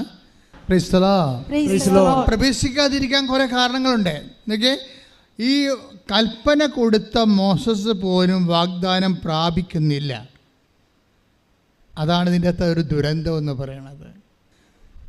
ഇസ്രായേൽ ജനത്തിൻ്റെ മുമ്പിൽ ദൈവത്തിൻ്റെ പരിശുദ്ധിക്ക് അല്ലെങ്കിൽ ദൈവത്തിൻ്റെ വചനത്തോടുള്ള വിശ്വസ്തതയ്ക്ക്, സൂക്ഷ്മതയുള്ള വിശ്വസ്തതയ്ക്ക് മോസസ് സാക്ഷ്യം വഹിച്ചില്ല, അല്ലേ? പാറ ചൂണ്ടാൻ പറയുമ്പോൾ പലരും അടിക്കാൻ തുടങ്ങി. രണ്ട് തരാറുണ്ട്. പല മെരീബയിലെ ജനത്തിൻ്റെ ആ പാറയിൽ അടിക്കാനേ പറഞ്ഞുള്ളൂ, അല്ല ചൂണ്ടാനേ പറഞ്ഞുള്ളൂ. അപ്പോൾ മോസസ് എന്ത് ചെയ്ത് അത് അടിച്ചു. എപ്പോഴും നമ്മൾ ശ്രദ്ധിക്കുമ്പോൾ വചനങ്ങൾ, കർത്താവിൻ്റെ വചനങ്ങൾ കേൾക്കുമ്പോൾ സൂക്ഷ്മതയോടുകൂടിയും അതിന് ദൈവം വിശ്വസ്തതയെന്നാണ് പറയണത്. നമ്മളെ ദൈവം എന്താ പറയണത് അതനുസരിച്ച് ചെയ്യുമ്പോൾ നമ്മൾ പ്രകടിപ്പിക്കുന്നത് വിശ്വസ്തതയാണ്, വിശ്വാസമല്ല, വചനത്തോടുള്ള വിശ്വസ്തത. പിന്നെ പക്ഷേ ഇതൊന്നുമല്ല ഞാൻ പറയാൻ ഉദ്ദേശിച്ചത്. ഞാൻ പറയാൻ ഉദ്ദേശിച്ചത് അയർലൻഡിൽ വെച്ച് ഈശോ ഇതിന് വേറൊരു ഭാഷ്യം നൽകി, വ്യാഖ്യാനം. എന്തുകൊണ്ട് മോസസ് വാഗ്ദാനം പ്രാപിച്ചില്ലെന്ന്. നമ്മളീ പറയുന്ന പരമ്പരാഗതമായ കാരണങ്ങളല്ല, അത് മാത്രമല്ല ഒത്തിരി കാരണങ്ങളുണ്ട്. അതിലൊരു കാരണം നമ്മൾ പുറപ്പാടിൻ്റെ പുസ്തകം 33:11 എടുത്തേ.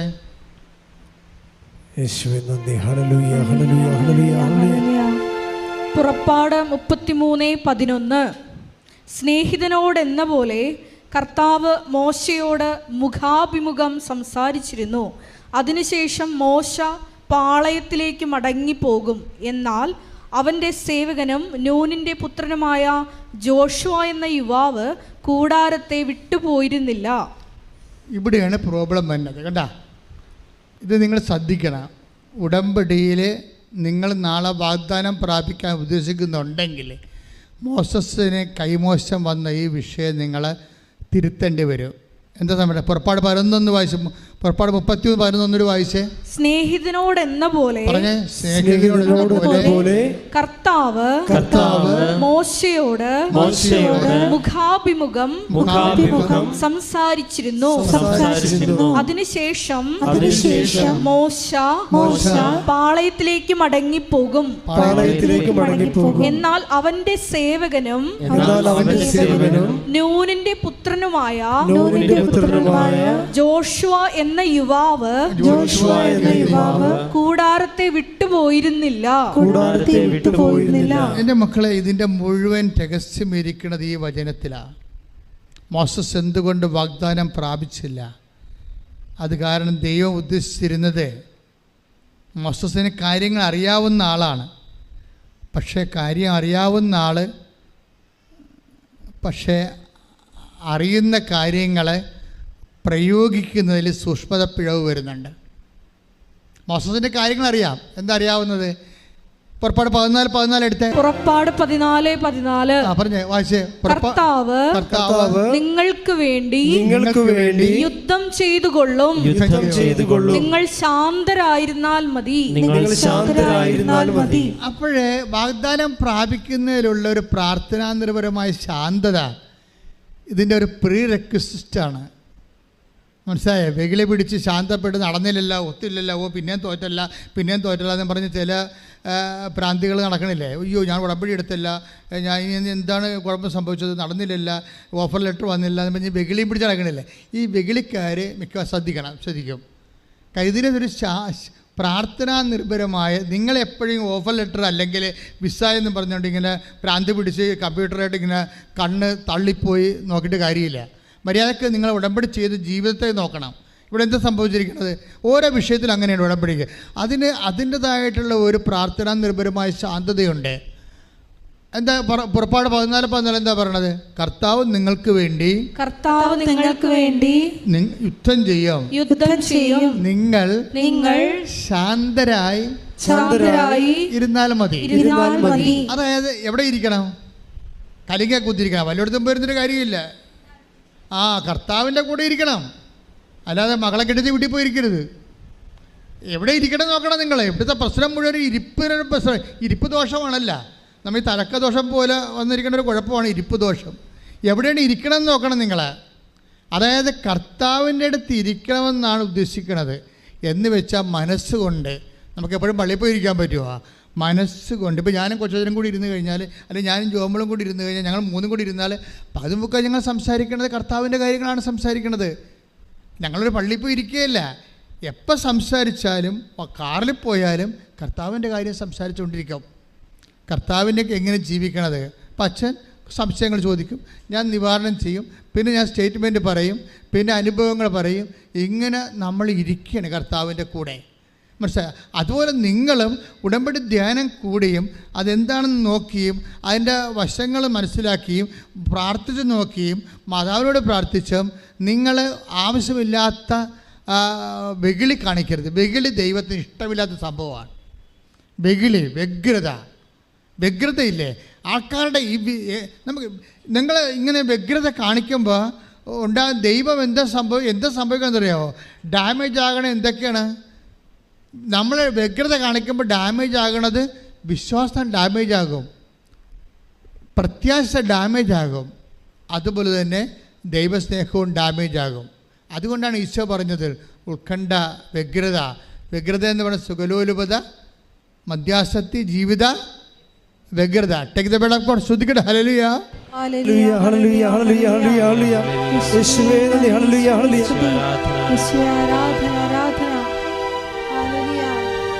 ലൂക്കായുടെ സുവിശേഷം 21-ാം അധ്യായം 34 തിരുവചനം. ലുക്ക 21:34. സുഖലോലുപത, മദ്യാസക്തി, ജീവിത വ്യഗ്രത എന്നിവയാൽ നിങ്ങളുടെ മനസ്സ് ദുർബലമാവുകയും ആ ദിവസം ഒരു കെണി പോലെ പെട്ടെന്ന് നിങ്ങളുടെ മേൽ വന്നു വീഴുകയും ചെയ്യാതിരിക്കാൻ ശ്രദ്ധിക്കുവിൻ. ഇപ്പൊ എന്നെ സംഭവിക്കണമെന്ന് വെച്ച് കഴിഞ്ഞാൽ വ്യഗ്രത വരുമ്പോൾ എന്ത് സംഭവിക്കുന്ന പറയണത്? വ്യഗ്രത അതായത് സുഖലോലുപത, മദ്യാസക്തി, പിന്നെന്താ ജീവിത വ്യഗ്രത എന്നിവയാൽ മനസ്സ് ദുർബലമാകും. ഈ മനസ്സ് ദുർബലമായ മനസ്സിൽ നിന്ന് വിശ്വാസം ഉണ്ടാകത്തില്ല, പ്രത്യാശ ഉണ്ടാകത്തില്ല, ദൈവസ്നേഹം ഉണ്ടാകത്തില്ല, ഒന്നും ഉണ്ടാകത്തില്ല. അപ്പോൾ ഏറ്റവും ഉടമ്പടി എടുത്ത ആൾക്കാർ എന്താ ശ്രദ്ധിക്കേണ്ടത്? മനസ്സ് ദുർബലമാക്കാതിരിക്കാൻ നോക്കണം.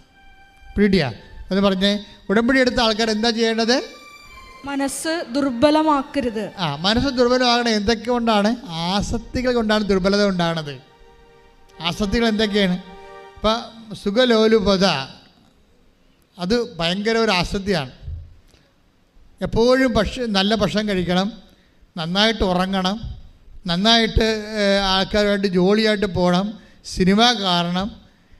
അതുപോലെ തന്നെ ഇങ്ങനെ എപ്പോഴും നമുക്ക് സുഖം തരുന്നതിൻ്റെ അകത്ത് എപ്പോഴും ആബന്ധമായി കഴിഞ്ഞാൽ എന്ത് പറ്റും? മനസ്സ് ദുർബലമായി കഴിയും. ഇത് വരാതിരിക്കാൻ വേണ്ടിയാണ് നമുക്ക് ക്ലേശം കർത്താവ് തരണത്. മനസ്സിലായില്ലേ? രോഗം, പീഡ. ഇപ്പം എനിക്ക് കിഡ്നി ഡിസീസ് ഉണ്ടോ നിങ്ങളോട് പറഞ്ഞിട്ടില്ലേ? അത് കർത്താവ് എടുത്ത് മാറ്റുമ്പോൾ മാറ്റട്ടെ, എനിക്കൊരു പ്രശ്നവുമില്ല. പക്ഷേ എനിക്കൊരു കാര്യം മനസ്സിലാവും. എന്താണ് മനസ്സിലാകണത്? അതിനകത്ത് ഭക്ഷണ ക്രമീകരണങ്ങളുണ്ട്, ഉറക്ക ക്രമീകരണങ്ങളുണ്ട്, ഒത്തിരി ക്രമീകരണങ്ങളുണ്ട്. പക്ഷേ ആ ക്രമീകരണങ്ങൾ ഒരു സുവിശേഷം പോലെയാണ്. എന്ന് വെച്ചാൽ നമ്മൾക്ക് മറ്റുള്ളവരെ മനസ്സിലാക്കാൻ, അവരുടെ വേദന മനസ്സിലാക്കാൻ നമ്മളിത് സഹായിക്കും. പിന്നെ നിങ്ങളോട്, രോഗികളോട് കരുണ കാണിക്കാൻ ഇതെന്നെ സഹായിക്കും. ഇതെന്നെ ഇല്ല, ഞാൻ ഇതൊന്നും അറിയാൻ പാടില്ലാത്തൊരു മനുഷ്യനാണെങ്കിൽ എനിക്കെങ്ങനെ നിങ്ങളോട് കരുണ കാണിക്കാൻ പറ്റും? പറ്റത്തില്ല. എനിക്കെങ്ങനെ ഒരു രോഗിയോട് ഒരു ക്യാൻസർ ഫസ്റ്റ് സ്റ്റേജ് എന്ന് പറയുമ്പോൾ ചുമ്മാ പ്രാർത്ഥിക്കത്തില്ല, നിങ്ങൾക്കറിയാമല്ലോ. അല്ലാതെ ഒരു പ്രാർത്ഥന ഒരു പ്രാർത്ഥിക്കണമെന്ന് പറയുമ്പോൾ എന്നാ പ്രാർത്ഥിക്കാൻ പറഞ്ഞിട്ട് എന്തെങ്കിലും വിളിച്ച് പറയണമല്ല. I must know that you are healed. അതിനെന്തെല്ലാം ഇൻവെസ്റ്റ്മെൻറ്റ് ചെയ്യാൻ പറ്റും ഞാൻ എല്ലാം പ്രാർത്ഥനയിൽ കർത്താവിനോട് ഞാൻ ചോദിച്ച് മനസ്സിലാക്കിയിട്ടുണ്ട്. ഒരാളിനെ ഹീൽ ചെയ്യാൻ വേണ്ടി എന്തൊക്കെ ഇൻവെസ്റ്റ്മെൻറ്റ് വേണം. ഞാനിങ്ങനെ കിസ്ത്രക്ക എന്നൊക്കെ പറഞ്ഞിട്ട് ഞാൻ ആ ഭാഷ അവരൊന്നും പ്രാർത്ഥിക്കത്തില്ല. I know what to be done. എന്താണ് നിങ്ങൾക്ക് ഇതിനു വേണ്ടി ഇൻവെസ്റ്റ് ചെയ്യണത്? ഞാൻ ചെയ്തിരിക്കുന്നത് എന്താണ്? എൻ്റെ 36 കൊല്ലത്തെ പൗരോഹിത്യമാണ് ഈടുവെച്ചിരിക്കുന്നത്. 36 കൊല്ലത്തെ പൗരോഹിത്യം എന്ന് പറയുമ്പോൾ സത്യം പറ, ഈശോ ഉണ്ട്, ഒരു 1.5 പൗരോഹിത്യമാണ്. എന്താ കാര്യം? ഇന്ന് വരെ കർത്താവിന് വേണ്ടി ജീവിച്ച ചരിത്രമുണ്ട് എൻ്റെ കയ്യിൽ. കർത്താവിന് വേണ്ടി മിഷനായിട്ട് അറിയാത്തത് അറിയിച്ചും അറിഞ്ഞവരെ ആഴപ്പെടുത്തിയും കൊണ്ട് കടലിലും കരയിലും ചുറ്റു സഞ്ചരിച്ചും ജനങ്ങൾക്ക് വേണ്ടി. ഞാൻ പറഞ്ഞില്ലേ, രാവിലെ 9 മണി തൊട്ട് രാത്രി ഈ പേഷ്യൻ്റാണെന്ന് പറയുന്ന ആളാണ് ചെയ്തിരിക്കുന്നത്. രാവിലെ 9 മണി തൊട്ട് രാത്രി 11:45 വരെ നിൽക്കുകയാണ്. അത്രയും ടൈം നിന്ന് ഉച്ചക്ക് ഊണ് കഴിക്കാൻ പോയി, സത്യമായിട്ട് പോയി. അത് 10 മിനിറ്റേ പോയുള്ളൂ. അത്രയും നിൽക്കണേ. എന്ത് വേണം നമുക്ക്? അഭിഷേകം വേണം. നമുക്കറിയാവില്ല, നമ്മൾക്കെല്ലാവരും നിങ്ങൾ പറയണത് രോഗം സൗഖ്യമാക്കണം, വീട് കെട്ടാം, ജോലി വേണം, അതിന് പിന്നെ മക്കളെ വേണം. നിങ്ങൾ ഇതൊന്നും അല്ല ചോദിക്കേണ്ടത്. ദൈവത്തിൽ ഇതിനെല്ലാം കൂടി സിംഗിൾ പാക്കേജ് ഉണ്ട്. നിങ്ങൾ ചോദിക്കേണ്ടത് അഭിഷേകമാണ്. കർത്താവേ, ഇത് നീ എനിക്ക് അനുഭവിച്ചു തരുന്നവരെ നിലനിൽപ്പിനുള്ള വരം നൽകണമേ. പ്രാർത്ഥിച്ച്, കർത്താവേ, ഉടമ്പടിയിൽ വെച്ച കാര്യങ്ങള് നീ എനിക്ക് അനുവദിച്ചു തരും വരെ നിലനിൽക്കാനുള്ള അഭിഷേകം നൽകണമേ.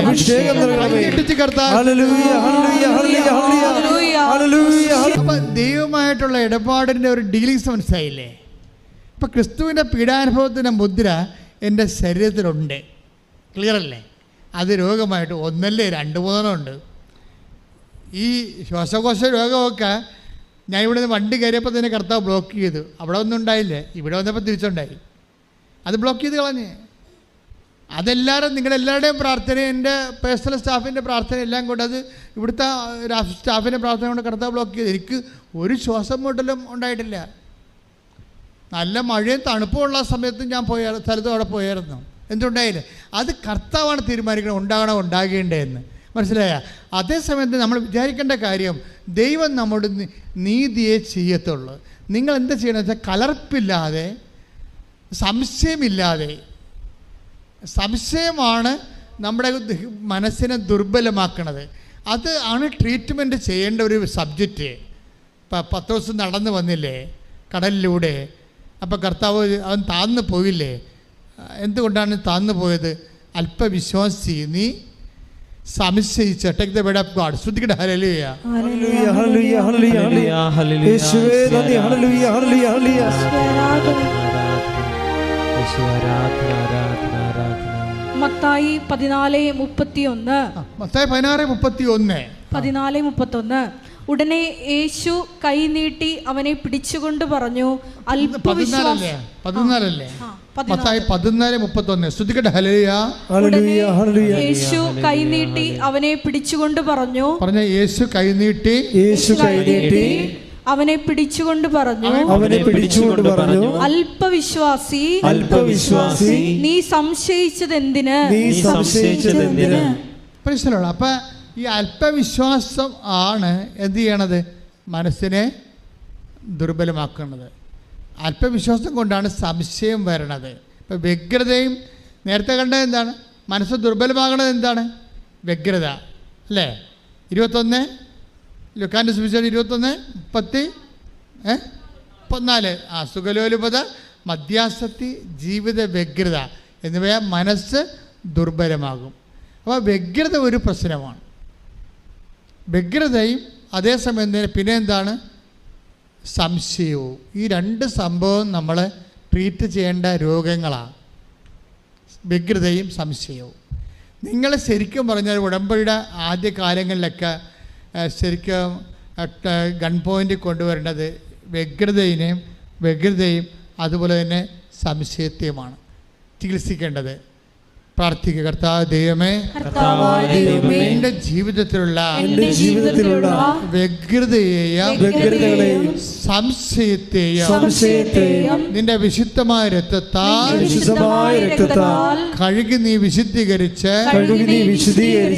എന്നെ ബലപ്പെടുത്തണമേ. ഇങ്ങനെ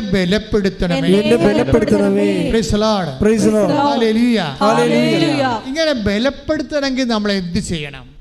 അപ്പം 2 കാര്യങ്ങളുണ്ട്, 2 രോഗങ്ങളുണ്ട്. എന്തൊക്കെയാണ്? സ്പിരിച്വൽ ഡിസീസ് 2 എന്താണ്? ഇനി ഉണ്ടാകുമേ, ഈശോ പറയണനുസരിച്ച് ഞാൻ പറഞ്ഞു തരാം. ഒന്നാമത്തെ എന്താണ്? സംശയം. രണ്ടാമത്തെ എന്താണ്? വ്യഗ്രത. ഈ വ്യഗ്രതയെ മാറ്റി, സംശയം മാറ്റി മനസ്സിനെ ദുർബലമെന്നല്ല പറഞ്ഞത്. ദുർബലമാകുമ്പോൾ തന്നെ നമ്മളെന്താ പറയണത്? അതിനെ ബലപ്പെടുത്തേണ്ടി വരും. മനസ്സിനെ ബലപ്പെടുത്തണം. മനസ്സിനെ ബലപ്പെടുത്തണമെങ്കിൽ എന്ത് ചെയ്യണം? അത് നമ്മൾ അറിയണ്ടേ? അതിൻ്റെ മരുന്ന് എന്താണ്? അതിൻ്റെ ടോണിക് എന്താണ്? ഇഞ്ചക്ഷനാണ്, IV ആണ്, ടോണിക്കാണ്, ടാബ്ലറ്റ്സ് ആണ്? എന്താണ് നമ്മൾ കഴിക്കേണ്ടത് മനസ്സിനെ ബലപ്പെടുത്താൻ? മോസസ് എന്താണ് കഴിക്കാതിരുന്നത്? എന്താണ് അറിയേണ്ടത് മനസ്സിനെ ബലപ്പെടുത്താൻ വേണ്ടി? കാര്യം എന്താ? വാഗ്ദാന നാട് കക്ഷി പ്രാപിക്കത്തില്ലെന്ന് ദൈവം മുഖത്ത് നോക്കി പറഞ്ഞില്ലേ? ഉടമ്പടിയുടെ നീ വെച്ചിരിക്കണ ഒരു നിയോഗം നടക്കത്തില്ലെന്ന് ദൈവം മുഖത്ത് നോക്കി പറയും. നിൻ്റെ പോക്കും കളി ഇതുപോലെയാണെങ്കിൽ നീ ഉടമ്പടി വെച്ചിരിക്കണ ഒരു സംഭവം നടക്കത്തില്ലെന്ന് ദൈവം നിൻ്റെ മുഖത്ത് നോക്കി പറയും. എന്താ കാര്യം? മോസസിനോട് പറഞ്ഞിട്ടുണ്ട്, ഉടമ്പടി നീ വെച്ച കാര്യങ്ങളൊന്നും നടക്കത്തില്ല, വാഗ്ദാന നാട് നീ പ്രാപിക്കത്തില്ല. അതെന്തുകൊണ്ടാണ് അങ്ങനെ പറയാൻ കാരണം വെച്ച് കഴിഞ്ഞാൽ, അയർലൻഡ് വഴി ഈശോ പറഞ്ഞ ഇതാണ്, മോസസും ജോഷുവയും തമ്മിൽ ഒരു വ്യത്യാസമുണ്ട്. അതാണ് വിഷയം. എന്തൊക്കെയാണത്? 33:11 എടുത്ത് പുറപ്പാട് 33:11. സ്നേഹിതനോടെന്ന പോലെ കർത്താവ് മോശയോട് മുഖാഭിമുഖം സംസാരിച്ചിരുന്നു. അതിനുശേഷം മോശ പാളയത്തിലേക്ക് മടങ്ങിപ്പോകും.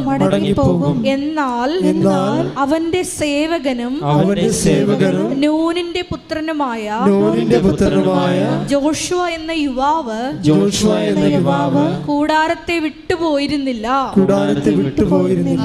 മോസസ് വിട്ടുപോയിട്ടും ജോഷുവ കൂടാരത്തെ വിട്ടുപോണില്ല. ഗ്യാപ്പ് ഒരു പ്രോബ്ലമാണ്. മനസ്സിലായില്ലേ? ഉടമ്പടിയിൽ വാഗ്ദാനം പ്രാപിക്കാൻ ഗ്യാപ്പ്, മോസസിനും ഗ്യാപ്പുണ്ട്. നഴ്സുമാർക്കും എഞ്ചിനീയർമാർക്കും പ്രൊഫഷൻസിന് അറിയാം ഗ്യാപ്പ് എന്ന് എന്താണെന്നറിയാം. ഗ്യാപ്പ് ഒരു പ്രോബ്ലമാണ്. ഇവിടെ തന്നെയല്ല എല്ലായിടത്തും. ഇവിടെ എന്താ പ്രോബ്ലം? അതായത് സ്ഥിരത എന്നുള്ളതൊരു പ്രധാനപ്പെട്ട വിഷയമാണ്.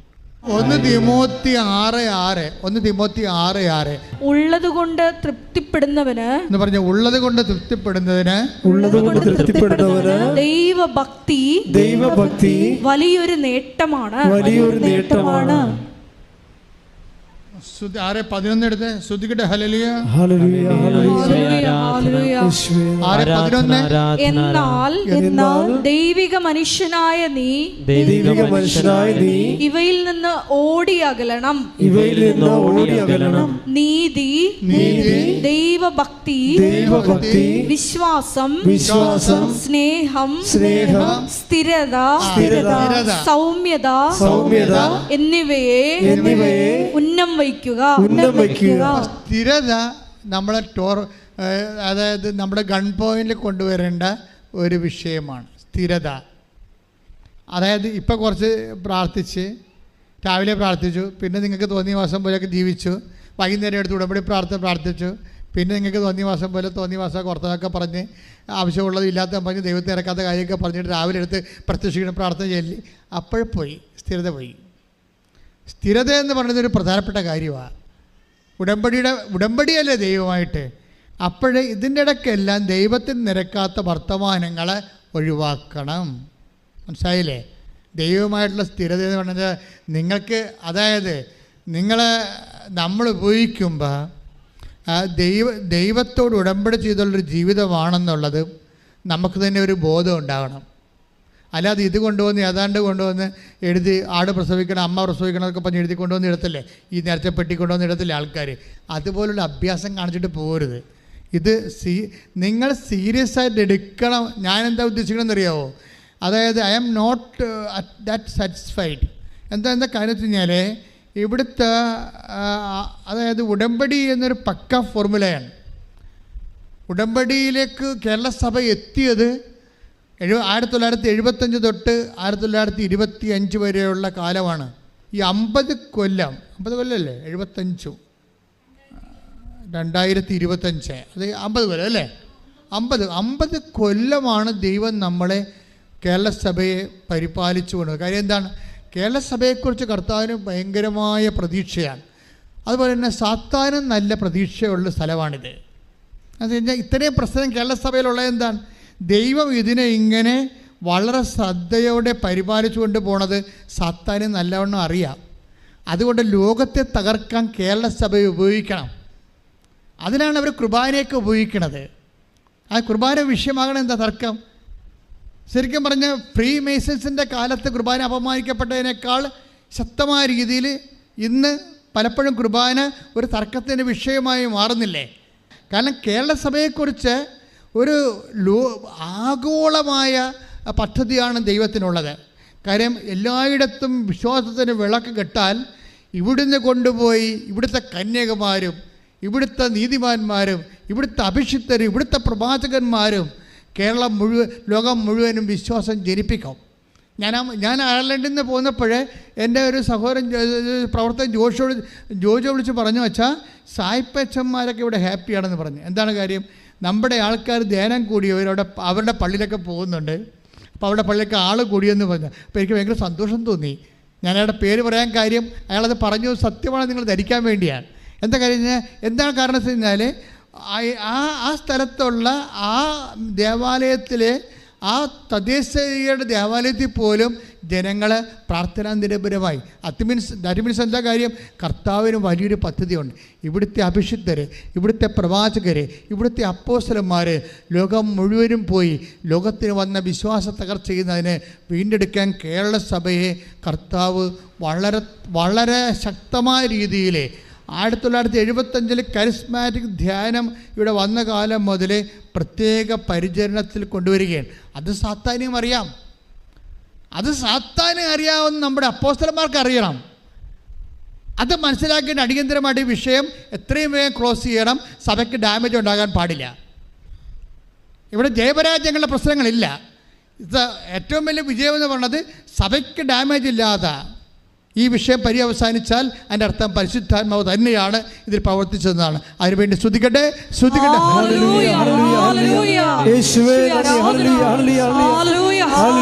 പരിശുദ്ധ പരമ ദിവ്യകാരുണ്യത്തിന് ഇരിക്കുക. പുറപ്പാട് 33:11 വായിച്ചോളൂ. അതാണ് ഇന്നത്തെ കീബേഡ്. പുറപ്പാട് 33:11. സ്നേഹിതനോടെന്ന പോലെ കർത്താവ് മോശയോട് മുഖാഭിമുഖം സംസാരിച്ചിരുന്നു. അതിനുശേഷം മോശ പാളയത്തിലേക്ക് മടങ്ങിപ്പോകും.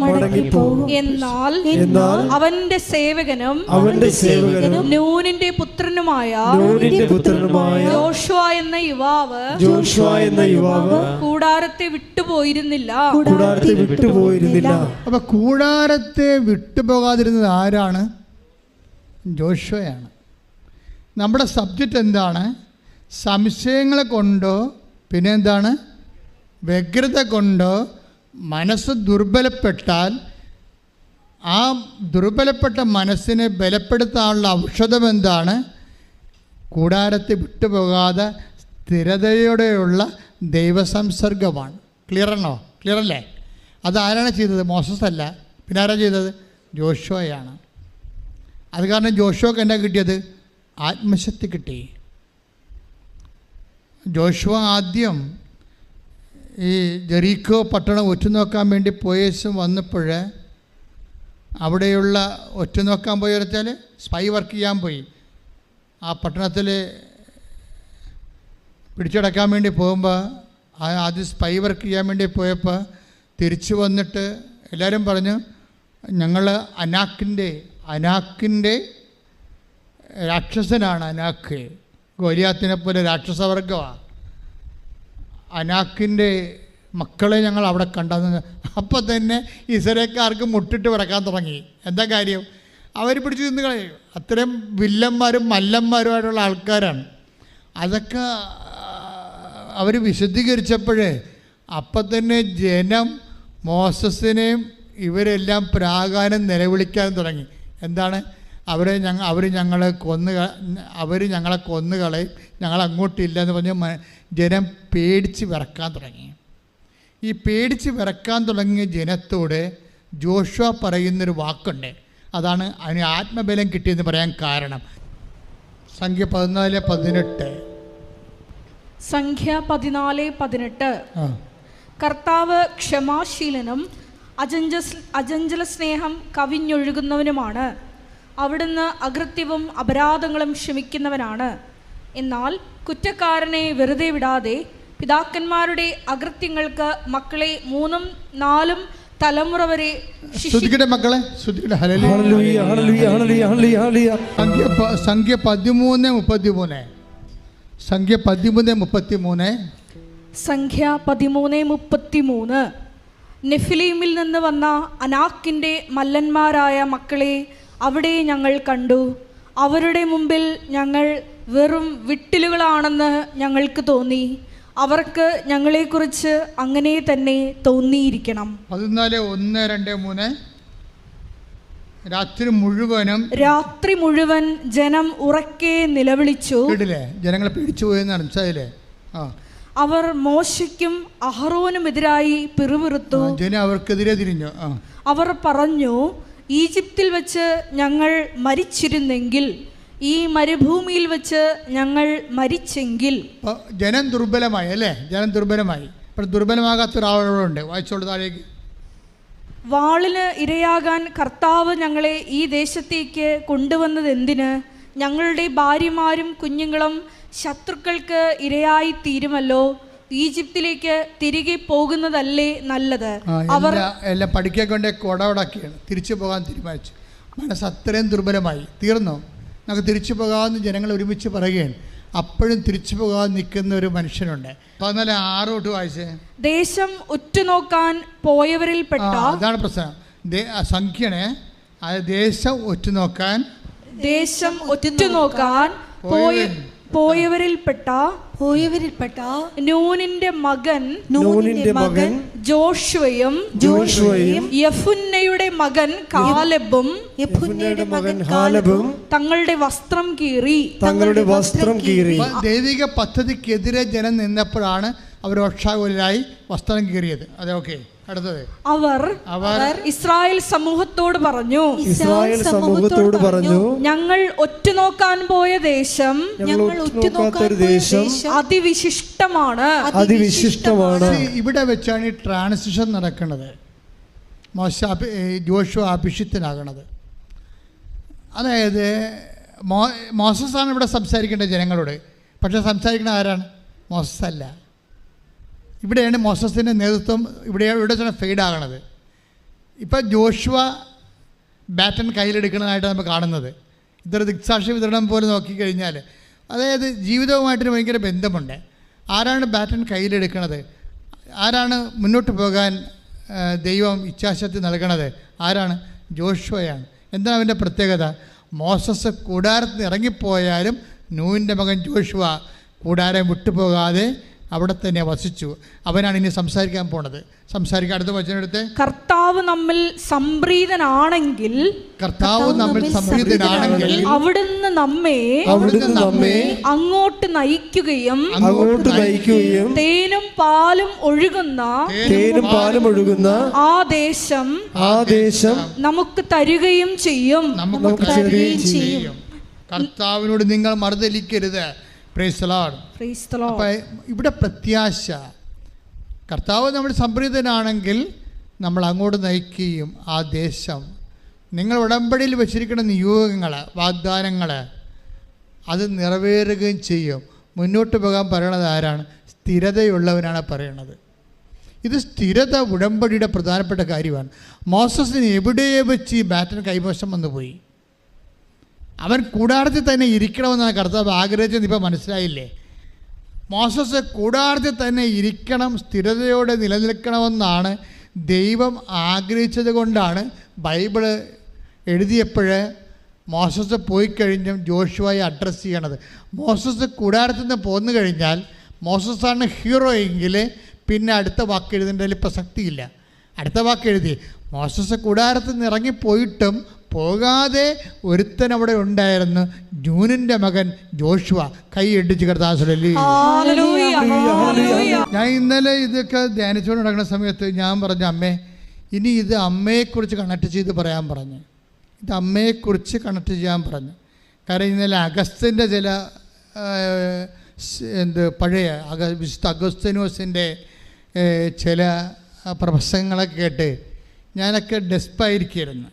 അഗസ്തീന വലിയ ജ്ഞാനപരമുള്ള സഭയിലെ പ്രാമാണികനായ ഡോക്ടറാണ്, ഗുരുവാണ് അഗസ്ത്യനെങ്കിലും അഗസ്ത്യന് അമ്മയെക്കുറിച്ച് പറഞ്ഞിരിക്കുന്ന കാര്യങ്ങൾ അഗസ്ത്യന് അത്രയും ബോധമില്ലെന്ന് എനിക്ക് തോന്നിയത്. അതുകൊണ്ട് ഞാൻ ഈ അമ്മയോട് പറഞ്ഞു, അമ്മേ ഇനി വചനത്തിൽ ഞാൻ എടുക്കുമ്പോൾ അമ്മയെക്കുറിച്ച് പറയണം.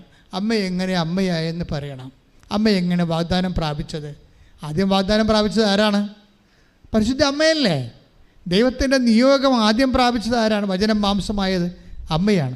അമ്മ എങ്ങനെയാണ് വാഗ്ദാനം പ്രാപിച്ചതെന്ന് പറയണമെന്ന് പറഞ്ഞുകൊണ്ട് ഞാൻ കുറേ നേരം സ്തുതിച്ചിട്ട് വചനം എടുത്തപ്പോൾ അമ്മ എങ്ങനെയാണ് അമ്മയായെന്ന് എന്നോട് പറഞ്ഞു. അത് ലൂക്കാസ് വിശേഷമാണ്. അതായത് 2-ാം അധ്യായം 37-ാമത്തെ തിരുവചനം. ലൂക്ക 2:37. ശ്രുതികട്ടെ. ഹല്ലേലൂയ. ലൂക്ക 2:37. 84 വയസ്സായ ഈ വിധവ പറഞ്ഞ ആരെക്കുറിച്ച് പറയണമെന്നറിയാം? അന്നയെക്കുറിച്ച് പറയണ. അന്നയെക്കുറിച്ച് പറയുന്ന അന്ന ശരിക്കും പറഞ്ഞാൽ അമ്മയുടെ ഒരു സമാന്തര രൂപമാണ്. ഭയങ്കര രസം. നമ്മൾ വചനം ദൈവത്തോട് ചോദിച്ച് പഠിക്കണം. ഞങ്ങളൊക്കെ ആദ്യം വചനം പ്രൊഫസർമാരോടും ലൈബ്രറിയിൽ നിന്ന് പഠിച്ചിട്ടുണ്ട്. പക്ഷേ ശരിക്കും അതിൻ്റെ അന്തരാർത്ഥങ്ങൾ അത് എഴുതിയും അത് ജീവിച്ച് ചെയ്ത അത് എഴുതിയ ആത്മാവിനോട് ചോദിച്ച് പഠിക്കുന്നത് വേറൊരു പഠനമാണ്. വരമെന്ന് പറയുന്നത് ജ്ഞാനപഠനം. അമ്മയെക്കുറിച്ച് ചോദിച്ചപ്പോൾ എൻ്റെ അന്നയെക്കുറിച്ചാണ് പറഞ്ഞത്. ഞാൻ വചനമെടുത്ത് തുറന്നപ്പോൾ എനിക്ക് കിട്ടിയത് 2:37 ലൂക്കാസ് സുവിശേഷം. അവിടെ എന്താ എഴുതിയിരിക്കണത്? വായിച്ചോളൂ. 84 വയസ്സായ ഈ വിധവ. അത് പറഞ്ഞേ, 84 വയസ്സായ ഈ വിധവ ദേവാലയം വിട്ടുപോകാതെ ദേവാലയം വിട്ടുപോകാതെ രാപ്പകൽ ദൈവത്തെ സ്തുതിച്ചുകൊണ്ട് ഉപവാസത്തിലും പ്രാർത്ഥനയിലും കഴിയുകയായിരുന്നു. ഇതിന്റെ കണ്ടില്ലേ, ഇവര് ഈ അന്ന എന്ന് പറയുന്ന ഈ പ്രവാചിക ശരിക്കും പറഞ്ഞാൽ ഒരു പുറപ്പാട് ജനതയുടെ ജീവിത അനുഭവങ്ങളുടെ ഒരു പ്രോട്ടോടൈപ്പാണ്. എന്ന് വെച്ച് കഴിഞ്ഞാൽ അതിൻ്റെ ഒരു പേഴ്സണൽ രൂപമാണത്. അതൊരു സമൂഹ രൂപമാണ് അവർ. അപ്പം അതിൻ്റെ ഒരു വ്യക്തി, ഒരു പോക്കറ്റ് ഡിക്ഷണറി പേഴ്സണിൻ്റെ ഒരു രൂപമാണ് ഈ അന്ന. അയാളെന്താണ്, അവരുടെ ജീവിതം തന്നെ പുറപ്പാട് പോലെയാണ്. എന്താണ്, 84 കൊല്ലം അവർ വിധവയായി. അത് 7 വർഷം അവർ ഭർത്താവിനോട് ജീവിച്ചു. എത്ര വർഷമാണ് ജീവിച്ചത്? 7 വർഷം. എന്നുപോലാണ് 12 വയസ്സ് മുതൽ താരുണ്യം എന്നാണ് പറയണത്. താരുണ്യം 12ാമത്തെ വയസ്സാണ്. അപ്പോൾ 12ാമത്തെ വയസ്സിൽ കല്യാണമായി. പിന്നെ എന്ത് പറ്റി, അവർ 12 to 7 വർഷം 19 വയസ്സ് വരെ അവർ ഭർത്താവിൻ്റെ കൂടെ ജീവിച്ചു. അപ്പോഴേ അതിനുശേഷം അവർ വിധവയായിപ്പോയി. എങ്ങനെ വിധവയായി? മക്കളില്ലാതെ വിധവയായി. അതാണ് പ്രശ്നം. അപ്പോൾ ചെങ്കടലും ജോർദാനും ഒക്കെ നീന്തി വരികയാണ്. മക്കളില്ലാതെ അവർ വിധവയായി. അപ്പോൾ മക്കളുള്ള വിധവകളുണ്ട്, മക്കളില്ലാത്ത വിധവകളുണ്ട്. ഇപ്പം ഇവരാരാണ്? മക്കളില്ലാത്ത വിധവയാണ്. ഈ മക്കളില്ലാത്ത വിധവ എന്ത് ചെയ്തെന്ന് പറഞ്ഞത്? ദേവാലയം വിട്ടുപോകാതെ, വായിച്ചോളൂ.